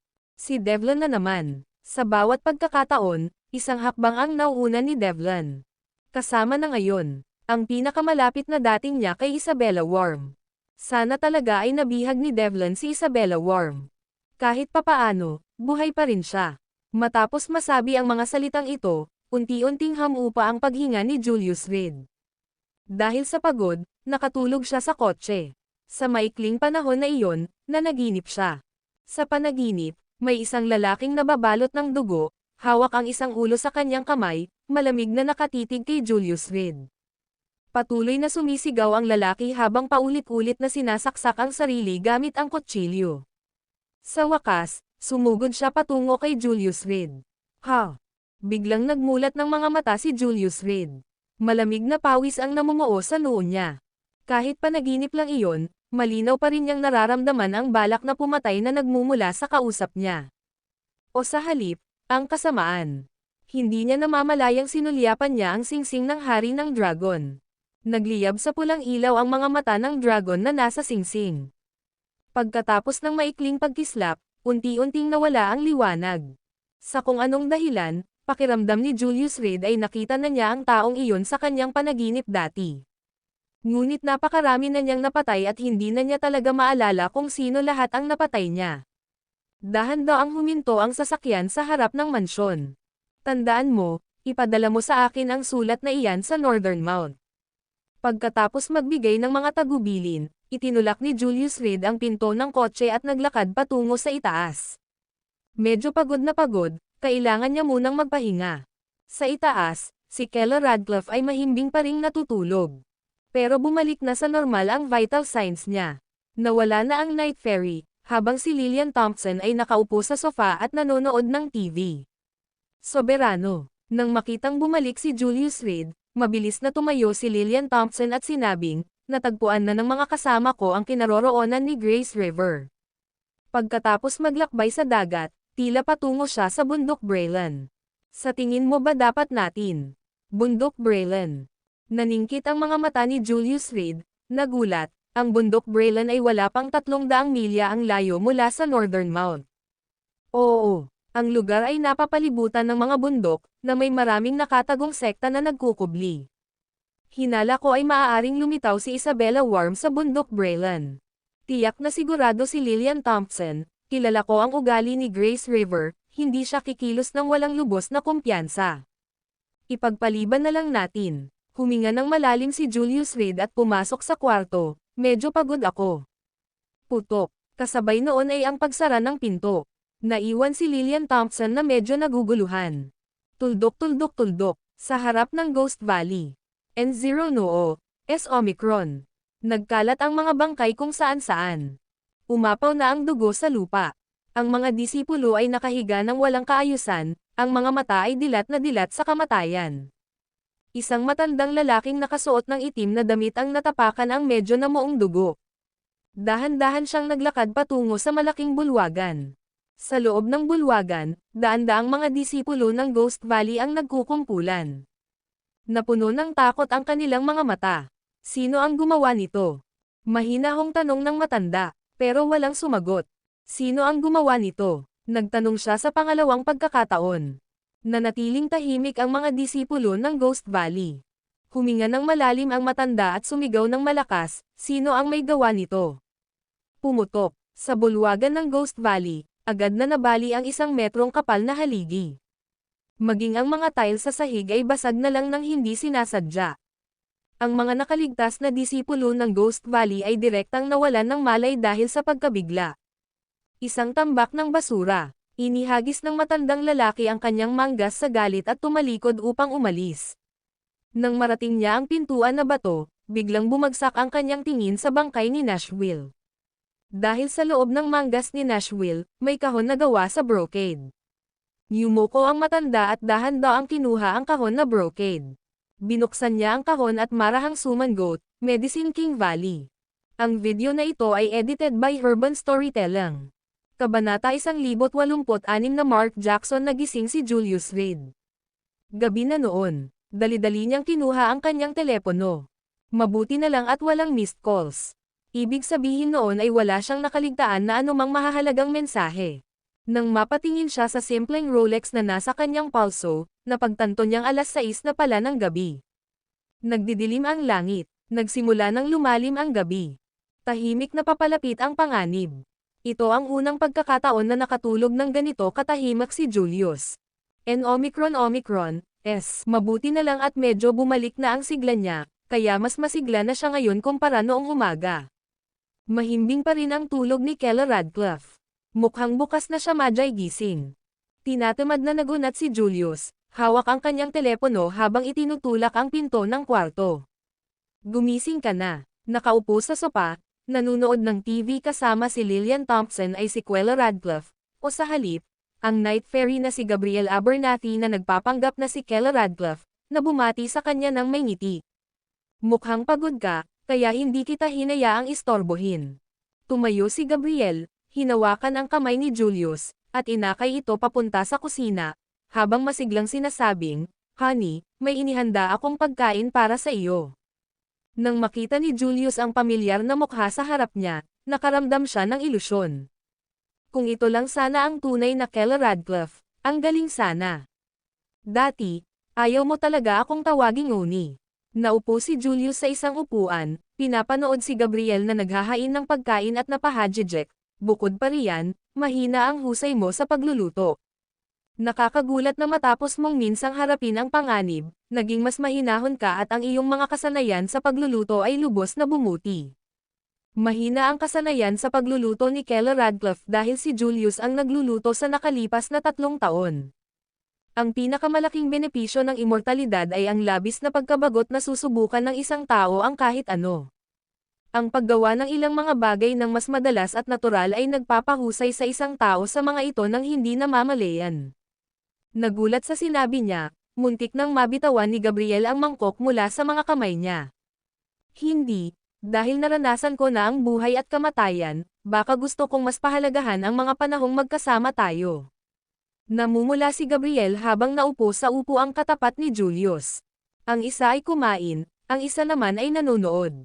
Tumingin si Julius sa night fairy na nakaharap sa kanya at nakaramdam ng hindi maipaliwanag na kakatwa. Malaki na ang pinagbago mo. Nagsasalita siya habang kumakain. Pero sa pangkalahatan, sa paraang gusto ko. Ang mga tao ay palaging nagbabago, dahil sa maraming karanasan, sila ay nagiging iba. Kahit na may pag-aalinlangan, walang pakialam na sumagot si Gabriel, sa tingin ko, gusto mo kung ano ako ngayon. Manghuhula, espiritu ng 1,000,000 mukha. Ang kanilang pag-iisip ay talagang malakas. Palaging naglalakad sa lubid kung saan ang bahagyang pagkadulas ay maaaring humantong sa isang libingang walang marka. Bukod dito, ang pagpili ng mga night fairies ay nagsimula noong pagkabata. Ang mga matagumpay na pumalit ay isa sa 10,000 eksperto. Kung tungkol naman sa ibang mga batang sinanay, lahat sila ay pinatay. Kailangang itago ang mga sikreto. Ang pagtahak sa landas na ito ay nangangahulugan na wala ng pagbabalik. Maaaring mamatay ang isang tao nang hindi napapansin. O maging ang iginagalang na Diyos ng 1,000 na mukha. Gustong-gusto ko talaga. Pagkatapos ng isang simpleng hapunan, kumuha si Julius ng isang napkin at pinunasan ang gilid ng kanyang bibig. Napakasarap, salamat. Ang pagkain ay talagang napakasarap. Kung tungkol sa kung may lason ba ito, hindi mahalaga. Ituring itong isang pampalasa. Sumama ka sa akin ngayon. Hindi na hinintay ni Julius na maghugas ng pinggan si Gabriel, hinawakan na lang niya ang kamay niya. Ano ang gagawin natin? Instinktong sinubukan ni Gabriel na bawiin ang kamay niya, ngunit namumula na ang mukha nito. Ngunit sandali siyang nag-atubili, at hindi siya napigilan. Ang paglaban ay magbubunyag ng pagpapanggap. Tara na. Isang ngiti ang sumilay sa gilid ng labi ni Julius. Inakay niya si Gabriel sa kamay papunta sa isa pang kwarto. Casual na isinara ang pinto sa kanilang likuran. Si Lillian Thompson, na nakaupo sa sofa, ay bahagyang dumuran ng may selos sa kanyang mukha. Pagkatapos pumasok ang dalawa sa silid, biglang lumingon si Julius Reed at itinulak si Gabriel Abernathy sa pinto. Natatandaan mo ba ang sinabi mo sa akin sa pasukan ng bilangguan noong araw na iyon? Bumulong siya sa tainga ni Gabriel Abernathy. Naaamoy niya pa nga ang pabango nito. Ako, nang alay ang lalamunan ni Gabriel Abernathy, at agad na nanigas ang kanyang katawan. Isang punyal ang lumitaw sa kaliwang palad niya. Nakadikit ang kanang kamay niya sa pinto. Naririnig na niya ang paghinga ni Julius Reed. Labis na kinabahan si Gabriel Abernathy dahil sa init. Sabi mo, magkaanak tayo, para hindi tayo magsisi. Biglang binuhat ni Julius Reed si Gabriel Abernathy at, walang babala, inihagis siya sa malambot at malaking kama. Handa ka na ba ngayon? Pagkatapos niyang sabihin iyon, sumugod siya ng diretso sa ibabaw niya. At si Gabriel Abernathy, nakapikit ng mahigpit. Tahimik ding binawi ang punyal. Walang balak na lumaban. Hey! Bahagyang tumawa si Julius Reed at hinubad ang kanyang damit. Nang marinig ni Gabriel Abernathy ang tunog ng pagtatanggal ng butones, siya ay puno ng kaguluhan sa loob. May napatay akong tao kaninang umaga, may dugo sa damit ko, tandaan mong labhan mo yan para sa akin. Tumalikod si Julius Reed, binuksan ang aparador, at kumuha ng bagong-bagong damit para palitan. Allergic ka sa pabango, huwag mo ng eye spray. Pagkatapos niyang sabihin iyon ay itinulak niya ang pinto at umalis. Naiwan na lamang si Gabriel Abernathy sa kama, mabilis ang paghinga. Ano ang ibig sabihin ng huling pangungusap na iyon? Nalantad ba niya ang sarili niya, o hindi? Sa unang pagkakataon sa kanyang buhay, si Gabriel Abernathy ay nalubog sa kalituhan. Sus Mariosep, mahigpit niyang hinawakan ang mga bedsheet, at may malamig na kislap na sumilay sa kanyang mga mata. Kahit ano paman, kailangan niyang ipagpatuloy ang pagkukunwari. Maliban na lang kung talagang natuklasan siya. Lillian, tapos na ba? Ang cherry ni Lillian Thompson, nakakalagay lang sa bibig niya, ay bamara sa lalamunan niya bago pa niya ito malunok. Ganoon kabilis. Tumingin siya kay Julius Reed ng may kakaibang ekspresyon. Kinukumpirma nito na nakapagpalit na siya ng damit. Kalokohan. Inis na sabi ni Julius Reed, dahan daw ang bumalik sa tabi ni Lillian, bantayan mo ang dalawang Keller Radcliffe na ito, huwag mo silang hayaang magulo. Kumurap si Lillian, tila hindi maintindihan ang ibig niyang sabihin. Aalis na ako, babalik ako mamaya. Pagkatapos sabihin ito, itinulak ni Julius Reed ang pinto at umalis. Kuwait, lungsod ng Gonzales, bronze na terasa ng Maya. Ang mga oras ng gabi ay palaging kaaya-aya ngunit panandalian lamang. Sa bar sa ibaba, libu-libong lalaki at babae ang naghalo-halo rito. Ang ilan ay gumagastos ng pera upang malunod ang kanilang mga kalungkutan, ang iba naman ay nangangaso ng biktima. Noong bata pa ako, mga 6 na taong gulang. 6:00, sa probinsya, pumapasok ka sa paaralan, pero noong panahong iyon ay napakamahal ng matrikula, mahigit 100. Nang makita ko ang mga bata mula sa parehong nayon na sabik na naghihintay sa pagsisimula ng pasukan, bumalik ako at sinabi ko sa aking ina, Nay, gusto ko ring pumasok sa paaralan. Isang lalaking nakasot, maikli ang buhok at may sigarilyo sa bibig. Habang nagsasalita siya, may mga luhang tumulo sa kanyang mga mata. Tahimik lang ang nanay ko buong gabi. Kinabukasan, maaga siyang bumangon, pinatay ang 5 manok na meron lang kami, at ipinagbili ang mga ito sa halagang $100. Siguro mahirap talaga para sa iyo yan noon, di ba? Sa tapat ng lalaki, isang batang babae ang malumanay na umaliw sa kanya, mabuti na lang at nakayanan mo na, isa rin itong pagpupugay sa 5 manok noon. Pagkatapos magsimulang mag-aral, bumili ang pinuno ng nayon ng TV. Noon, mahirap lang kami, hindi kayang bayaran ng mga ordinaryong tao ang TV. Kaya nanonood ako ng mga karton araw-araw sa bintana nila. Pinalayas ako ng mga anak ng pinuno ng nayon, tinawag akong walang hiya, pero gusto ko talagang manood. Habang sinasabi ito ng lalaki, tumulo ang mga luha sa kanyang mga pisngi. Kalaunan, naglagay ang mga anak ng pinuno ng nayon ng isang hanay ng mga pako sa bintana. Hindi ko napansin at nasaksak ako. Pagkatapos marinig ito, pinauwi ako ng nanay ko, at kinabukasan ay nanghiram siya ng TV sa mga kamag-anak. Ang hirap talaga ng pagkabata mo. Tiningnan ng babae ang Rolex sa palso ng lalaki, pagkatapos ng hirap ay may ginhawa, handa akong makinig sa kwento mo. Mark Jackson, tumigil ka na sa kalokohan mo. Magsimula na kayo sa negosyo. Nang akmang dadampi na ang mga labi ng lalaki sa labi ng babae, isang malaking kamay ang dumampi sa kanyang balikat. Ang video na ito ay edited by Urban Storytelling. Kabanata 1087, Tulungan, ano ba naman, batang mayaman sa ikatlong henerasyon, kailan ka pa nag-aral sa elementarya? Noong 6, nasa pinakamahusay kang pribadong akademya, at ibinaba mo ang lahat ng pantalon ng mga babae sa klase, at nagmakaawa ang prinsipal na pauwiin ka na. Kinurot ni Mark Jackson ang balikat ni Aaron Jackson, nagngangalit ang mga ngipin, at sinabing, kabilang ang nanay mo sa top 10 sa wealth rankings ng Amerikas, kailangan ba talaga niya kang bilhan ng TV ng may utang? Anak ng pinuno ng nayon, pandaigdigang nayon ba yan? Ikaw, nagsisinungaling ka ba? Kumurap ang dalaga, medyo hindi makapaniwala. Ngayon lang, nakikinig siya at umiiyak. Huwag mong pakinggan ang kalokohan niya.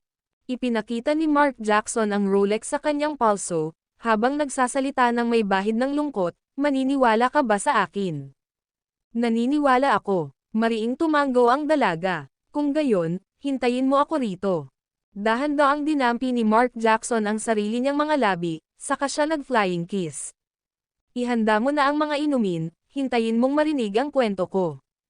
Pagkasabi niyan, naglaho siya sa karamihan kasama si Aaron Jackson. Big Boss Aaron, sino ang sabik na makita ako? Hindi mo ba nakitang nanliligaw ako sa isang babae, at muntik na akong magtagumpay? Hindi napigilan ni Mark Jackson ang magreklamo.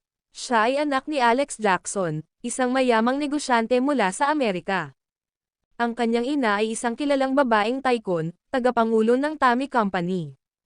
Masasabing literal na ipinanganak si Mark Jackson na may gininto ang susi sa kanyang bibig. Ang mga taon ng isang simple at nakakabagot na buhay ay nagparamdam sa kanya ng kaunting pagod. Kaya madalas siyang magpanggap na isang mahirap na tao, na lumilitaw sa buong mundo. Una, magkukwento siya ng isang malungkot na kwento ng kanyang buhay, kadalasan tungkol sa paglaki sa kanayunan, pagtitiis ng hindi mabilang na paghihirap, at pagtitiis ng maraming panlalait. Pagkatapos, gamit ang kanyang mga espesyal na parirala, maaantig niya ang mga walang karanasang dalagang ito. Panghuli, ipapakita niya ang kanyang pribadong helikopter. Ang paulit-ulit na gawain ay isang bagay na hindi kailanman nagsasawa si Mark Jackson. Espesyal pa nga siyang nag-aral ng labanan, pananalapi, panitikan, at kasaysayan. Halos lahat ng bagay na kinagigiliwan ng mga babae, mahusay siya. Mark Jackson, napakasimple lang naman pagdating sa pera. Ipakita mo ang pagkakakilanlan mo, at ilang babae sa mundo ang makakatanggi. Inakay siya ni Aaron Jackson papunta sa pinto ng opisina, at marahang kumatok. Big Boss Aaron, kailangan mo bang kumatok sa pinto ng sarili mong opisina? Nakakatawa ito para kay Mark Jackson. Nagkita sila ni Aaron Jackson sa Gonzales City, at 3 taon na ang nakalipas mula nang magkakilala sila. Noong unang pumunta si Mark Jackson sa Gonzales City para maglaro, ginamit niya ang kwentong ito para akitin ang kapatid ni Aaron Jackson at agad siyang nahuli ni Aaron Jackson. Isang pambubugbog ang sumunod. Sabi nila bawal ang away, bawal ang magkakilala, matapos bugbugin ni Aaron Jackson si Mark Jackson, sa halip ay niyaya siya ni Mark Jackson na maghapunan. Sa mismong mga salita ni Mark Jackson, ngayon lang siya nataman, at talagang nakakapresko. Ang taong nasa loob ay isang taong hindi mo kayang masaktan, kaya't maging maayos kapag dating mo. Pagkatapos sabihin ito, pinahihit ni Aaron Jackson ang hawakan ng pinto. Kuya, pagpasok, tumanggaw siya kay Julius Reed. Ikaw si Mark Jackson. Si Julius Reed, na nakaupo sa upuan ng amo, ay tumingin kay Mark Jackson at nakangiting sinabi, nabalitaan kong kakaiba ka. Maraming babae ang hindi makakatakas sa mga bisig mo. Totoo ba iyan? Yumuko si Mark Jackson at huminga ng malalim. Nakaupo sa ganito kalawak na opisina, siguradong napakasaya mo, di ba? Bakit hinahayaang masaksihan ng isang batang probinsyana na tulad ko ang ganitong karangyaan? Namula pa nga ang mga mata ko, nagngalit ang mga ngipin ko.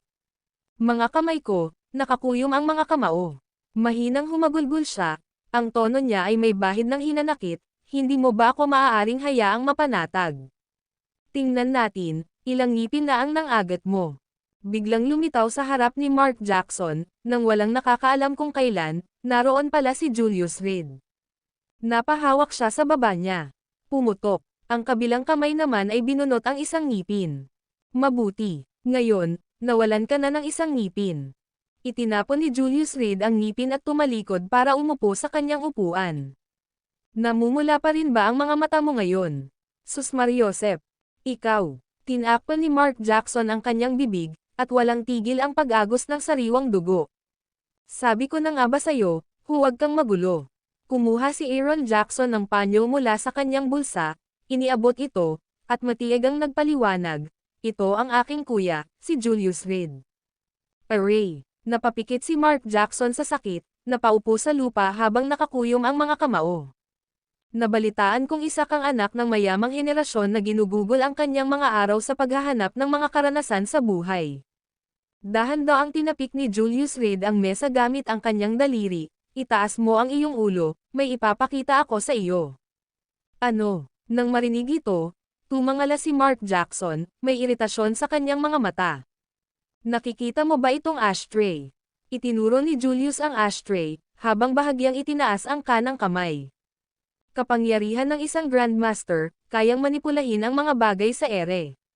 Lumulutang sa ere ang ashtray at lumapit kay Mark Jackson. Mahika, napabulala si Mark, habang nakatitig ang mga mata sa ashtray. Hindi, isa itong superpower. Kasabay nito, marahas na pinagsalikop ni Julius ang kanyang mga kamay. Putok, nabasag ang ashtray at sumabog agad. Ang hindi inaasahang malakas na ingay na ito ang nagpaupo kay Mark Jackson sa kanyang puwitan, ang kanyang puso ay kumakabog ng malakas. Diyos ko, isang Diyosa. Nagsalita siya, natigilan. Gawan mo naman ako ng pabor. Kung hindi, pwede kong subukang sirain ang ulo mo. Tumawa si Julius, biro lang, hindi ko pinipilit ang kahit sino. Kung handa kang tumulong, magkaibigan na tayo simula ngayon. Kung may maglalakas loob na manggulo sa iyo, dudurugin ko sila na parang ashtray na yan. Sige, napatalon si Mark Jackson sa pagtayo, inihagis ang panyo na may bahid ng dugo sa lupa, makikipagkaibigan talaga ako sa iyo. Mula pagkabata, inaalagaan siya ng husto, naglalakbay sa buong mundo. Pero ito ang unang pagkakataon na nakakita siya ng isang taong kayang magpagalaw ng mga bagay sa ere, lalo na ang pagbasag ng ashtray. Opisina ito ni Aaron Jackson, naniniwala si Mark Jackson na hindi ito isang panlilin lang. Sabihin mo nga sa akin, ano ang kailangan mo ng tulong? Lumapit siya kay Julius, gusto ko ang estilo mo. Pangangibabaw, isang di nakikitang aura ang nakapalibot sa kabilang lalaki. May kumpiyansa at makapangyarihan. Ito si Teddy Lena, isang sikat na sosyalista mula sa lalawigan ng Abernathy. Binuksan ni Julius ang isang drawer, kinuha ang isang tumpok ng mga litrato, at inilapag ang mga ito sa mesa. Akitin mo siya, kung kaya mo, at mapatulog mo siya, tutuperin ko ang isa sa mga kahilingan mo. Maganda ang itsura, mukhang matigas, pero sa totoo lang, mas simple pa ito kaysa sa pagsisimula ko ng isang Fortune 500 na kumpanya. Maingat na sinuri ni Mark Jackson ang mga litrato, hayaan mo lang akong makita siya, at kaya ko na siyang hawakan sa isang araw. Para sa iba, ang pag-angkin na makapagsimula ng isang kumpanya sa Fortune 500 ay isang biro. Pero para kay Mark Jackson, mas madali ito kaysa sa pagkain. Pumunta ka na lang sa kama niya. Medyo nagduda si Mark, ang dating kasintahan mo. O isa sa mga kaaway mo. Siyempre, hindi iyon magiging ganoon kadali. Tumayo si Julius at lumipat sa likuran ni Mark, alamin mo ang kinaroroonan ni Horton Moore. Ang babaeng ito ay ang kasintahan ni Horton Moore. NONG Omicron.co Omicron. Simula noong insidente sa pamilya Leocadia, araw-araw nang kasama ni Horton Moore ang babaeng ito. Tapusin mo ang gawaing ito, at ipagkakaloob ko sa iyo ang isang hiling. Sang-ayon ako. Isinuksok ni Mark ang mga litrato sa kanyang bulsa at kumuha ng sigarilyo. Talaga, kahit anong hiling ay pwede na. Sa loob ng katwiran, tinapik ni Julius ang balikat niya, basta hindi sobra, pwede. Tapos na. Napakasimple lang ng hiling ko. Sinindihan ni Mark ang sigarilyo sa kanyang bibig, lumingon gamit ang isang kamay sa kanyang bulsa, at bahagyang humajejek, Hindi mo dapat pagsisihan ito pagdating ng oras. Sandali lang, ipapadala ko sa iyo ang impormasyon tungkol kay Teddy Lena. Nasa iyong kakayahan kung matutuklasan mo o hindi ang kinaroroonan ni Horton Moore. Tumalikod si Julius at itinulak pabukas ang pinto. Napakagaling ng ugali mo, kaibigan. Bulong ni Mark. Pero bigla na lang nanlaki ang mga mata niya. Pati ang sigarilyo niya ay nahulog sa lupa sa gulat. Biglang gumalaw ang buong mesa sa harap niya. Tulad ng ginawa sa ashtray dati. Ang video na ito ay edited by Urban Storytelling. Kabanata 1088, sa likod ang aksidente sa sasakyan ni Anna Harris ay pinasyahan ni Horton Moore. Nakumpirma na ito. Nakatayo si Julius Reed sa malaking bulwagan ng Copper Sparrow Terrace, pinapanood ang mga taong papasok at paalis. Ang lahat ng ingay at kalokohan sa mundo ay para sa pakinabang. Hindi maaaring gawin ito ni Horton Moore para lang maghayganti. Ginulo ako ng pamilya Lee Ocadia at tuluyan na silang nalipol. Ang pamilya Lee. Pinaalis ni Nick Odom Lee ang kanyang anak na may puting buhok. Napilitang magpakamatay si Daryl Huntington, ang pamilyang Huntington. Sa dakilang kabisera, nagsama-sama ang ilang sikat na tao, para lamang sa isang kalunos-lunos na pagkatalo. Si Horton Moore lang ba ang maglalakas loob na hampasin ang bato gamit ang itlog? May maitim na sabuatan siguro sa likod nito. Ang sigurado ngayon ay may koneksyon si Horton Moore sa North Sea. Ang kanyang plinano at planong aksidente sa sasakyan ang nagdulot ng sunod-sunod na insidente. Kuya, aalis na ba tayo?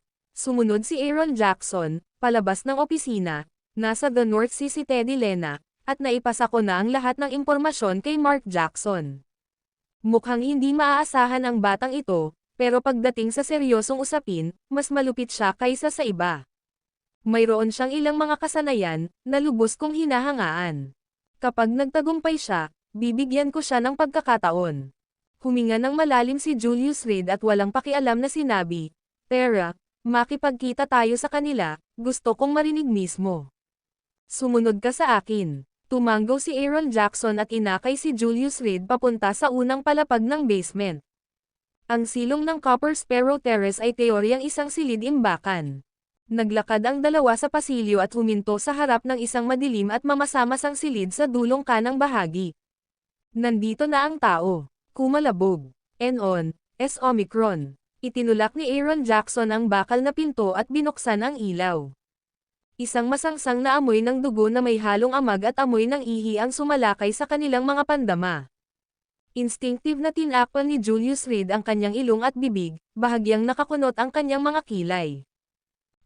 Sa loob ng silong, may 3 taong nakagapos.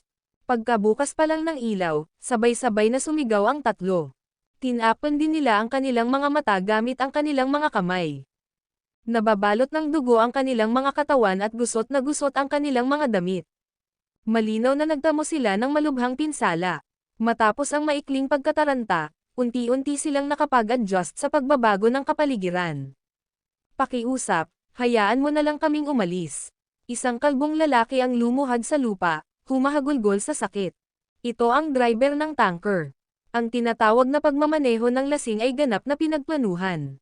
Tiningnan ko, at 3 araw na ang nakalipas, isang malaking halaga ang nailipat sa bank account ng asawa niya.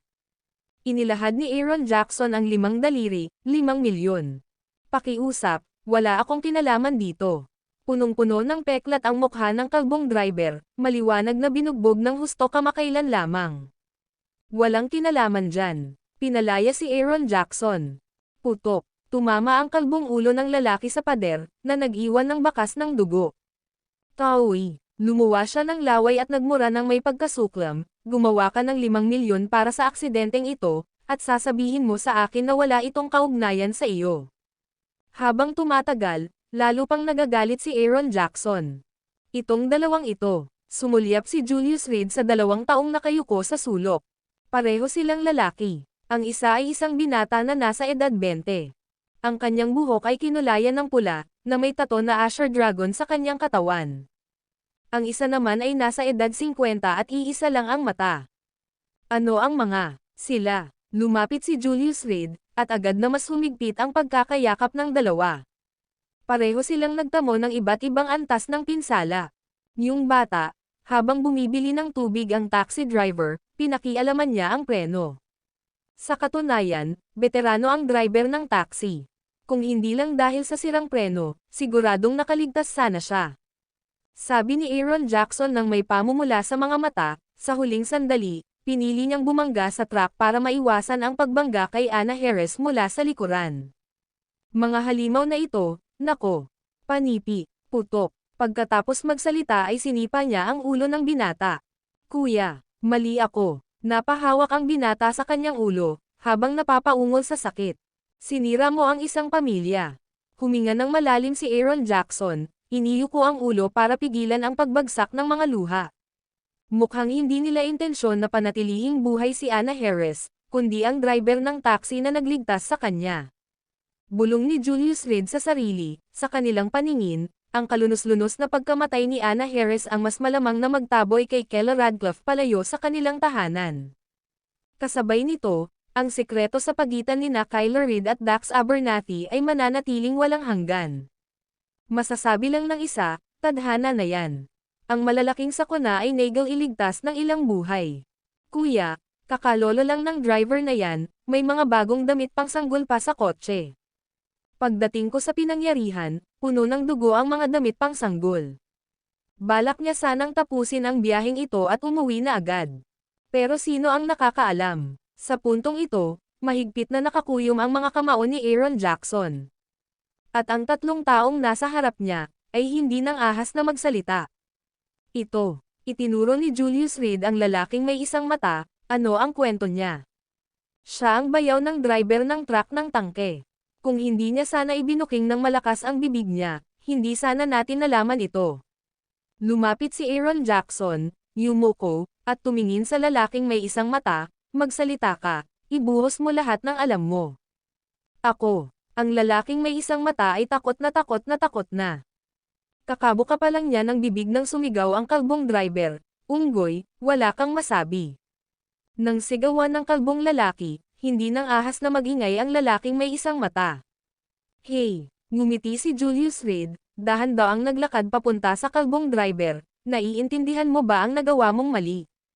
Binabalaan kita, nabubuhay tayo sa isang lipunang pinamumunuan ng batas. Kung may nabangga akong tao hanggang sa mamatay habang lasing, parurusahan ako ng batas. Illegal detention ang ginagawa mo. Umungol ang kalbong lalaki, ngunit ang kanyang mga mata ay puno ng takot. Sa kabila ng kanyang malalakas na sigaw, wala pa rin siyang tunay na paniniwala. Ah, talaga, tumangala si Julius Reed, ang mga kamay ay nasa kanyang bulsa, mula pa noong unang panahon, buhay para sa buhay, utang na dapat bayaran. Yung taxi driver, ikaw ang pumatay sa kanya, di ba? Aksidente yon. Sinasabi ko sa iyo, hindi mo pa rin alam kung paano magsisi. Nabigo, umiling si Julius Reed, at ibinaling ang tingin sa mukha ng kalbong driver. Ngayon, tuturuan kita ng isang leksyon. Yumuko siya, tumingin sa kalbong lalaki, kung gagawa ka ng mali, dapat kang parusahan. Pagkatapos sabihin ito, hinayla ni Julius Reed ang kadena. Kumalabog. Bago pa man makapag-react ang kalbong lalaki, mahigpit nang nakapulupot ang kadena sa leeg niya. Nako, nanlaki ang mga mata ng kalbong lalaki, nakabuka ang bibig, at nakalaylay ang dila. Pilit niyang hinahabol ang hininga, pinipilit palayain ang sarili. Pero wala na itong pag-asa. Desperadong kumapit ang mga kamay ng driver sa kadena, namumula ang mukha niya. Tama na iyan. Binitawan ni Julius Reed ang kadena, at ang kalbong driver ay bumagsak sa lupa, naghahabol ng hininga. Kumalabog. Bago pa siya makahinga ng maluwag, muling humigpit ang kadena. Nadumihan ng driver ang sarili, kaya tuluyan siyang bumagsak sa lupa. Sinasabi ko sa iyo, kapag nagkamali ka, tiyak na parurusahan ka. Itinapon ni Julius Reed ang kadena at marahas na binali ang kaliwang braso ng lalaking kalbo ang ulo pataas. Pumutok. Tapos yung kanang braso. Pumutok. Nabali ang mga paa at kamay niya. Napasigaw sa sakit ang kalbong lalaki, dahilan para hindi mapigil ang manginig ang dalawa pa. Sabihin mo nga sa akin, sino ang nagtulak sa iyo para gawin ito? Walang pakialam na tanong ni Julius Reed. Isang negosyante. May puntong Abernathy. Napasinghap ang kalbong driver, Tuluyan ang nanghina ang kanyang katawan. Maging mas tiyak, tumayo si Julius Reed, at itinapon ang kadena. Siya, inalok niya ako ng 5 milyon para banggay ng isang sedan ng kotse ko. Ako, hindi ko napigilan ang tukso, kaya pumayag na ako. Pumayag dito. Ang iba, hindi ko talaga alam. Pagkatapos sabihin ang mga salitang ito, nagsimulang manginig ang katawan ng driver. Mukhang wala na siyang masyadong oras. Naghihingalo na siya.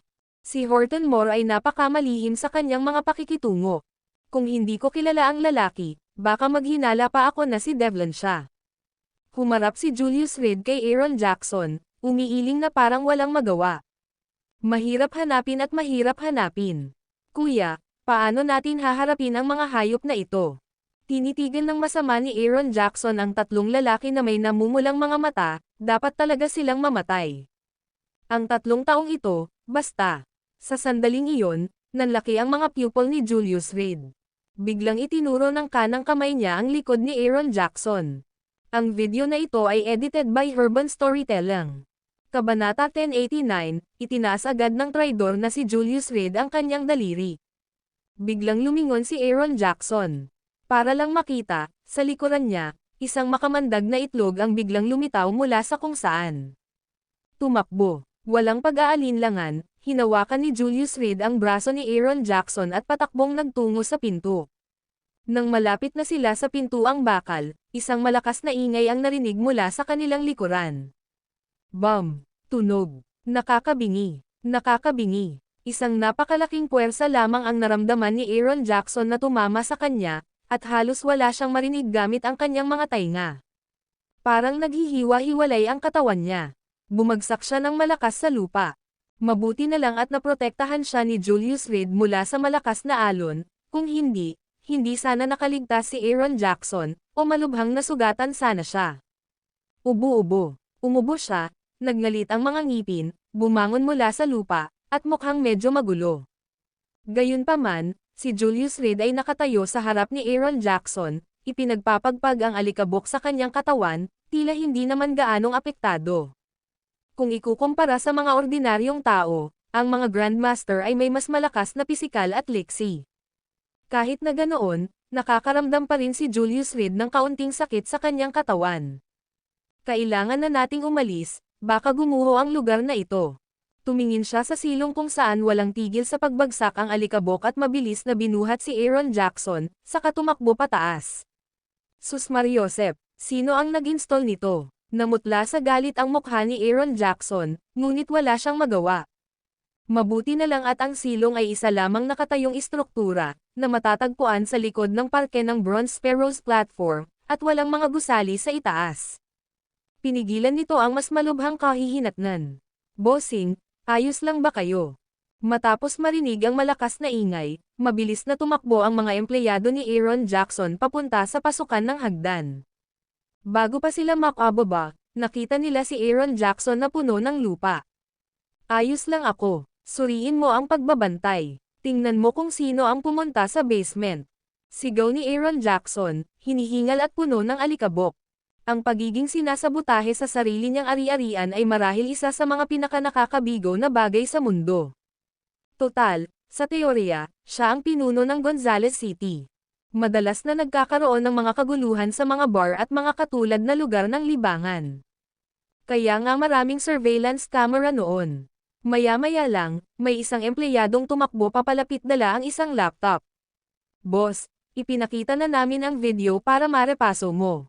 Magalang na iniabot ng empleyado ang laptop at mahinang nagtanong, dalhin ka na ba namin sa ospital? Dalhin mo ako sa ospital, tara na. Hindi pa ako namamatay. Dinampot ni Aaron Jackson ang laptop at pumasok sa kanyang opisina. Kasunod niya, pinagpag ni Julius Reed ang alikabok sa kanyang katawan at pumasok din sa loob. Wala na roon si Mark Jackson. Sa mesa, may litrato ni Teddy Lena. Hindi kailanman nalilimutan ng lalaking ito ang isang babaeng nakita na niya at agad niya itong nakikilala. Napansin ni Aaron Jackson ang pagkalito ni Julius Reed at nagpaliwanag. Matagal na niyang kilala si Mark Jackson, at kahit hindi niya gusto ang karakter nito, kinilala niya ang mga kakayahan nito. Lalo na pagdating sa kababaihan, walang kapantay si Mark Jackson. Binuksan ni Aaron Jackson ang laptop at pinindot ang isang video file sa desktop. Ito ang pagmamatsyag sa basement. Kahit na basement iyon, laging bukas ang mga ilaw sa pasilyo. Maraming inumin ang nakaimbak dito, at madalas na bumababa ang mga waiter. Nang magsimulang tumugtog ang video, isang lalaking nakaitim na hoodie ang lumingon sa paligid para siguraduhing walang tao sa paligid at saka pumasok sa basement. Pabalik-balik na naglalakad ang lalaki sa pasilyo ng basement, at sa wakas ay huminto sa harap ng bakal na pinto na may kargang 3 lalaki. Itinulak niya ang pinto at pumasok. Pagkalipas ng halos 5 minuto, lumabas ang lalaki. Tila napansin ang surveillance camera sa itaas, diretso siyang naglakad sa ilalim nito. Hinubad niya ang kanyang hood. Pagpapakita ng isang pamilyar na mukha. May mapang uyam ng ngiti ang mukha niya. Pagkatapos huminto ng kalahating minuto, isinuot ng lalaki ang kanyang hood at mabilis na umalis. Horton Moore. Nang makita ang tunay na mukha ng lalaki, agad na naikuyom ni Aaron Jackson ang kanyang kamao. Anak ng puta. Oy, sus Mariosep. Hinampos ni Aaron Jackson ang kanyang kamao sa mesa, habang galit na sumisigaw, may nangahas na manggulo sa ilalim ng ilong ko. Boss, ako na ang nag-asikaso sa kanya. Ang Bronze Sparrow platform ay ang lungga ni Aaron Jackson, kung saan nakaistasyon ang lahat ng kanyang mga empleyado. Ngunit may isang taong nagawang makapasok sa maayos na silong ng Bronze Sparrow platform at magtanim ng bomba sa pader. Isang sampal iyon sa mukha niya. Lalo na ang huling malamulto ng ngiti ni Horton Moore sa harap ng surveillance camera. Ito ay tahasang pangungutya. Kung mahahanap mo si Horton Moore, kakailanganin ko bang umupo ng isang hamak na tulad ni Mark Jackson? Walang pakialam na sabi ni Julius Reed. Agad na ikinalungkot ni Aaron Jackson ang komantong iyon. Kasing ailap din ni Devlin si Horton Moore. Mahirap mahuli ang ganoong tao. Bakit hindi isipin kung paano nagawang makapasok ni Horton Moore sa iyong Bronze Sparrow platform na parang nasa isang teritoryong walang nakatira? Ang pahayag ni Julius ay nagsilbing wake-up call para kay Aaron Jackson. Mabilis niyang pinanood muli ang video, habang pinagmamasdan ang bawat detalye. Matapos itong panoorin ng 3 beses, kinuha ni Aaron Jackson ang telepono sa kanyang mesa, tawagan si Lamont Martin at ipasama sa kanya ang magkapatid. Kapag nagsasalita siya, ang tono niya ay kasing talas ng kutsilyo. No. Omicron. Simula nang mamatay si Dominating Tiger, mas hinigpitin mo ang iyong pangangasiwa sa mga empleyado. Ngunit ang puso ng tao ay laman, puno ng mga pagnanasa. Pinag-cross ni Julius ang kanyang mga braso at mahinang nagsalita, hanggat may kikitain, gagawin nila ang lahat. Sus Mariosep, isang grupo ng mga walang utang na loob na lobo. Walang tigil sa pagkuskos si Aaron Jackson sa kanyang mga kamay, namumula na ang kanyang mukha. Pagtataksil. Pinakaayaw niya ang pagtataksil. Sa kuha ng surveillance, si Lamont Martin, na dapat sana'y nagpapatrolya, ay biglang tumakbo kasama ang mga empleyado para maglaro ng poker sa bar. Pagkalipas ng 3 minuto, pumasok sa silong si Horton Moore, na nakasuot ng sombrero. Pagkaalis ni Horton, lumingalinga si Lamont Martin at bumalik sa kanyang pwesto. Kumatok. May kumatok sa pinto. Tuloy ka. Seryosong sabi ni Aaron Jackson. Boss, may kailangan ka ba sa akin? Pumasok si Lamont Martin, kasama ang 5 iba pang empleyado, sa opisina ni Aaron Jackson. Pagkakita kay Julius, maayos nilang binati, Kuya Davenport. Hindi ba kita pwedeng tawagan ng walang dahilan?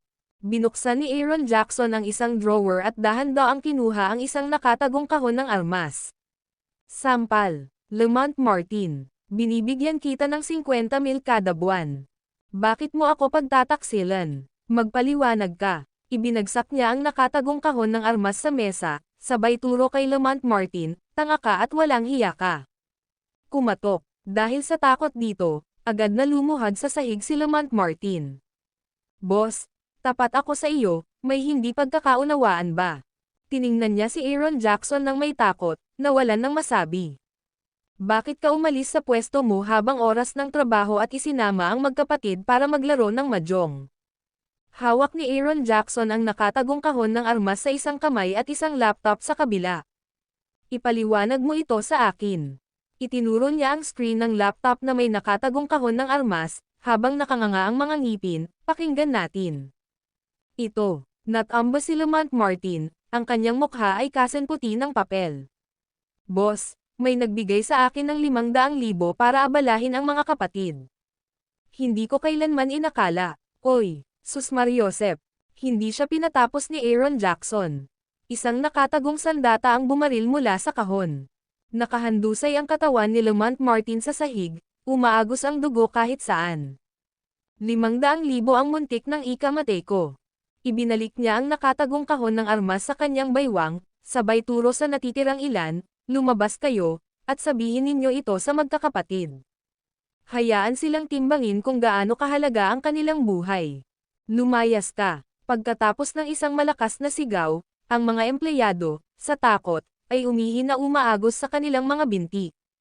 Gayunpaman, nanginginig pa rin nilang kinaladkad palabas ang bangkay ni Lamont Martin, ang katawan ng kanilang amo. Tama na ang sakit ng ulo mo dahil sa isang Devlin. Dapat asikasuhin si Horton Moore. Natapos magsalita si Julius at lumapit sa tabi ni Aaron Jackson, sa mga kritikal na panahong ito, maging mapagmatsyag sa iyong paligid. Babalik ako pagkatapos ng isang biyahe. Bantayan mo si Mark Jackson. Ang video na ito ay edited by Urban Storytelling. Kabanata 1090, Alyansa, Lobo General, lubos akong nagpupugay na makatrabaho ka, sabi ni Moore nang may lubos na paggalang. Lungsod ng Gonzales, sa loob ng isang madilim na bahay sibilyan. May 3 lalaking nakaupo. Sa labas, nakatayo ang ilang mga blonde na individual na may asol na mga mata. Maingat nilang pinagmamasdan ang kanilang paligid.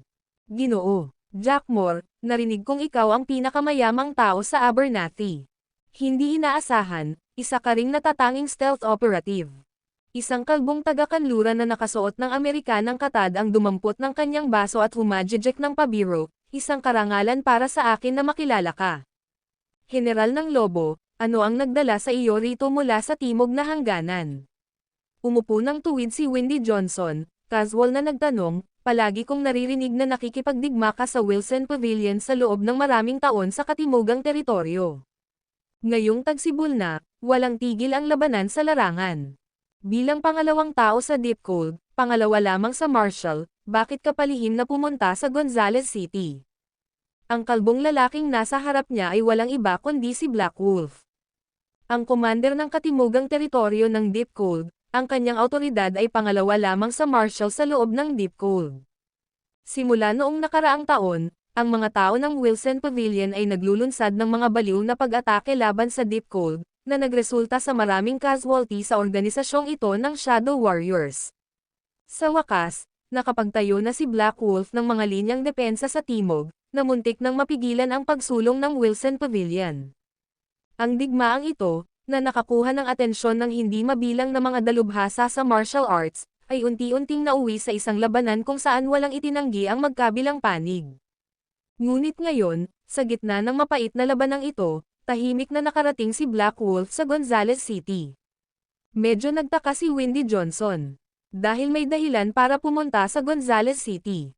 Nakausap na ng ating Marshal ang prinsesa ng North Sea sa telepono, at ayon sa kagustuhan ng prinsesa, kailangan mong makipagtulungan sa lahat ng aking mga aksyon sa lungsod ng Gonzales.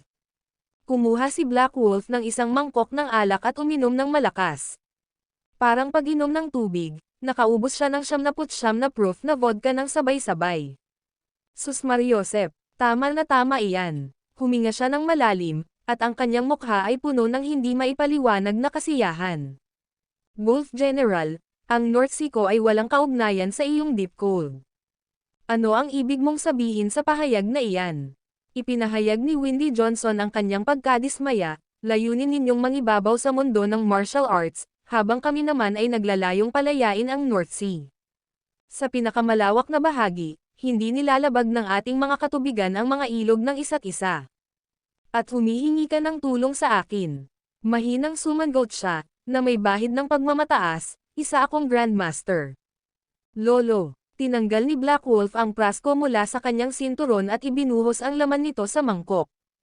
Parang ipinahihiwatig mo na hindi ako isang Grandmaster. Oy, Sus Mariosep, pagkasabi pa lang niya ng mga salita, sumugod agad si Black Wolf gamit ang isang palad. Sa isang iglap, ang mesa ay naging durog na bato. At ang mangkok ng alak ay kahit papaano ay nanatiling nakabitin sa ere. N Omicron G Omicron dots co Omicron. May iniaalok ako sa iyo na inumin. Biglang nanlamig ang tingin ni Black Wolf, at itinulak niya ito gamit ang kanang kamay. Salamat. Agad na tumayo si Windy Johnson, itinuro ang kanang gitnang daliri sa mangkok ng alak. Ganun lang, nanatiling nakabitin sa hangin ang mangkok. Hindi gumagalaw. Isang hindi pagkakasundo. Itaguyod natin ang pagkakasundo sa pagitan nating dalawa. Sabi ni Horton Moore nang may nakakailang ng ngiti, umaasang mababawasan ang tensyon. Pero habang bahagya niyang nahawakan ang mangkok ng alak, pumutok, sumabog agad ang mangkok, nagkalat ang alak sa buong Horton Moore. Malamig na humuhuni si Windy Johnson at bumalik sa kanyang upuan. Kahanga-hanga ang mga kakayahan mo. Hindi ko akalain, walang pakialam na sabi ni Black Wolf, tunay nga, gaya ng sinabi ko. Nag-usap sa telepono ang North Sea Princess at ang ating Deep Cold Marshal. Kung hindi ka naniniwala, pwede mo siyang puntahan at tanungin mismo. Pagkatapos niyang magsalita, itinaas niya ang prasko mula sa kanyang sinturon at nilagok ng malalalim ang alak. Ding-eling-eling. Bago pa makapagsalita si Windy Johnson, tumunog ang teleponong hawak ni Black Wolf. Matanda. Matapos makita ang pangalan ng tumatawag, sinagot ni Windy Johnson ang telepono ng may lubos na paggalang. Sa palagay ko ay nakilala mo na si Black Wolf, ang pinakamataas na general. Iniuutos ng prinsesa na ibigay natin ang ating buong kooperasyon. Kayo, bilang aming tagapagsalita ng North Sea, ay may ganap na pananagutan sa mga aksyon ng mga tauhan ng North Sea sa Gonzales City. Dapat mong tiyakin na matagumpay na matatapos ni General Black Wolf ang kanyang misyon. Boses ni Elder Victor ang nagmula sa telepono. Nang marinig ang tono, halos walang pag-aalinlangan. Naiintindihan ko. Napalunok si Windy Johnson, nag-aatubiling sumang-ayon. Pagkatapos niyang ibaba ang telepono, huminga siya ng malalim para pakalmayan ang hindi mapakali na emosyon sa loob. Ngayon, sa tingin ko pwede na tayong mag-usap. Tumingin si Black Wolf kay Windy Johnson nang may kaunting kasiyahan, lumapit, at tinapik ito sa balikat.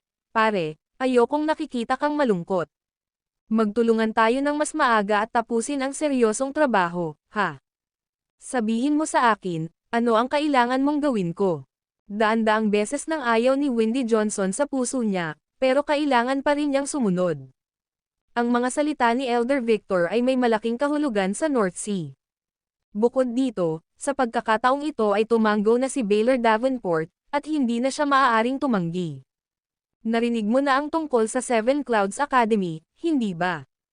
Naglakad si Black Wolf papunta sa bintana ng isang bahay ng mga sibilyan, tumingin sa madilim na gabi, at walang pakialam na nagsalita. Maaaring alam mo na, ilang taon na ang nakalilipas, ang Seven Clouds Academy ay dating nangingibabaw sa mundo ng martial arts. May narinig akong kaunti tungkol dyan. Tumanggaw si Windy Johnson. Ang pangalan ng Seven Clouds Academy ay naging lubhang kahanga-hanga. Kaya naman marami sa mundo ng pakikipaglaban, o sa mga may kaugnayan sa mundo ng pakikipaglaban, ang malamang ay nakarinig na nito kahit papaano. Ngayon, ang Seven Clouds Academy ay lubos na umangat, at nakapatay na ito ng 2 young masters. Dapat narinig mo na rin ito, panimula ulit ni Black Wolf. Siyempre, narinig ko na. Bumantong hininga si Windy Johnson at walang magawang sinabi, isa sa kanila ay dati ko pang manugang sa the North Sea. Ang pagpatay kay Hendrik Kensington ay isang sorpresa sa lahat. Disipulo iyon ng Bundok Shoe. Nasuhulan na natin ang ilang pangunahing katiwala sa loob ng Wilson Pavilion, sabi ni Black Wolf habang kumukuha ng 3 sigarilyo sa kanyang bulsa at inalok ang isa kay Windy Johnson. Pasensya na, hindi ko gusto yan. Malamig na tumanggi si Windy Johnson. Kung magkaiba ang mga landas, walang planong maaaring mabuo ng magkasama. Ginoo, Jack Moore, dumiretso si Black Wolf kay Horton Moore, sabay alok din ng tabako. Salamat, tinanggap ni Horton Moore ang tabako ng walang seremonya, kumuha ng lighter mula sa kanyang bulsa, at sinindihan ito para sa kanyang sarili habang sinisindihan din ang Black Wolves. Sus Mariosep, huminga ng malalim si Black Wolf. Dahan-daang binuga ang usok, sa loob ng 3 buwan, kami sa Deep Cold ay aatake sa Wilson Pavilion Headquarters. Sa panahong iyon, ang tanging puwersang maaaring magbanta sa ating posisyon bilang Panginoon ay ang Seven Clouds Academy. Nagsalita siya habang nasa bibig ang sigarilyo, ang mga kamay ay nakasandal sa dingding. Ang reputasyon ng Seven Clouds Academy ay malalim na nakaugat sa puso ng mga tao. Kahit hindi na sila kasing lakas ng dati, kapag naitaas na ang bandila ng Golden Dragon devouring the sun, mayayanig ang buong mundo ng martial arts. Ang katayuan ng Deep Cold ay hindi nagpapahintulot ng anumang karagdagang hamon. Lumingon si Black Wolf at tumingin kay Windy Johnson, kaya ngayon, papatayin ko ang Seven Clouds Academy, papatayin ko si Mad Dragon. Naiintindihan mo ba? Ang punong tanggapan ng Seven Clouds Academy ay matatagpuan na ngayon sa gusali ng Five State International. Medyo pamilyar ako sa lugar na yan, lumapit si Horton Moore, may tabako sa bibig, at sinabing, hindi lang si Mad Dragon ang balak lipulin ni Wolf General kundi pati na rin si Julius Reed. Windy Johnson, ito mismo ang dahilan kung bakit gustong makipagtulungan sa kanya ng The North Sea. Pinaikit ni Windy Johnson ang kanyang mga mata at nagtanong, paano tayo magpapatuloy? Ang pagbagsak kay Julius Reed ay malaking benepisyo para sa buong North Sea. Kung talagang plano ni Deep Cold na gawin ito, tiyak na makikipagtulungan siya. Magpapakilala muna ako ng kaibigan. Pumalakpak si Horton Moore at mahinang nagsalita, Elder Ellsworth, pakiusap po. Pagkatapos niyang magsalita, may pumasok na matandang lalaki mula sa labas. Hayaan mong ipakilala ko siya, ito ang kataas-taasang elder na si Atticus Ellsworth ng Medicine King Valley. Lumapit si Horton Moore, nakangiti habang sinasabing, ito si Mr. Asol na hangin ng hilagang dagat, Windy Johnson. Ang kataas-taasang pinuno ng Deep Cold, ang tagapag-alaga ng katimugang teritoryo, si Black Wolf. Nagulat si Windy Johnson sa pagtataka ni Horton Moore, marami ka palang kakilala. Sa totoo lang, kayong tatlo ay pinag-ugnay ko, magaan na wika ni Horton Moore habang hawak ang kanyang tabako gamit ang dalawang daliri.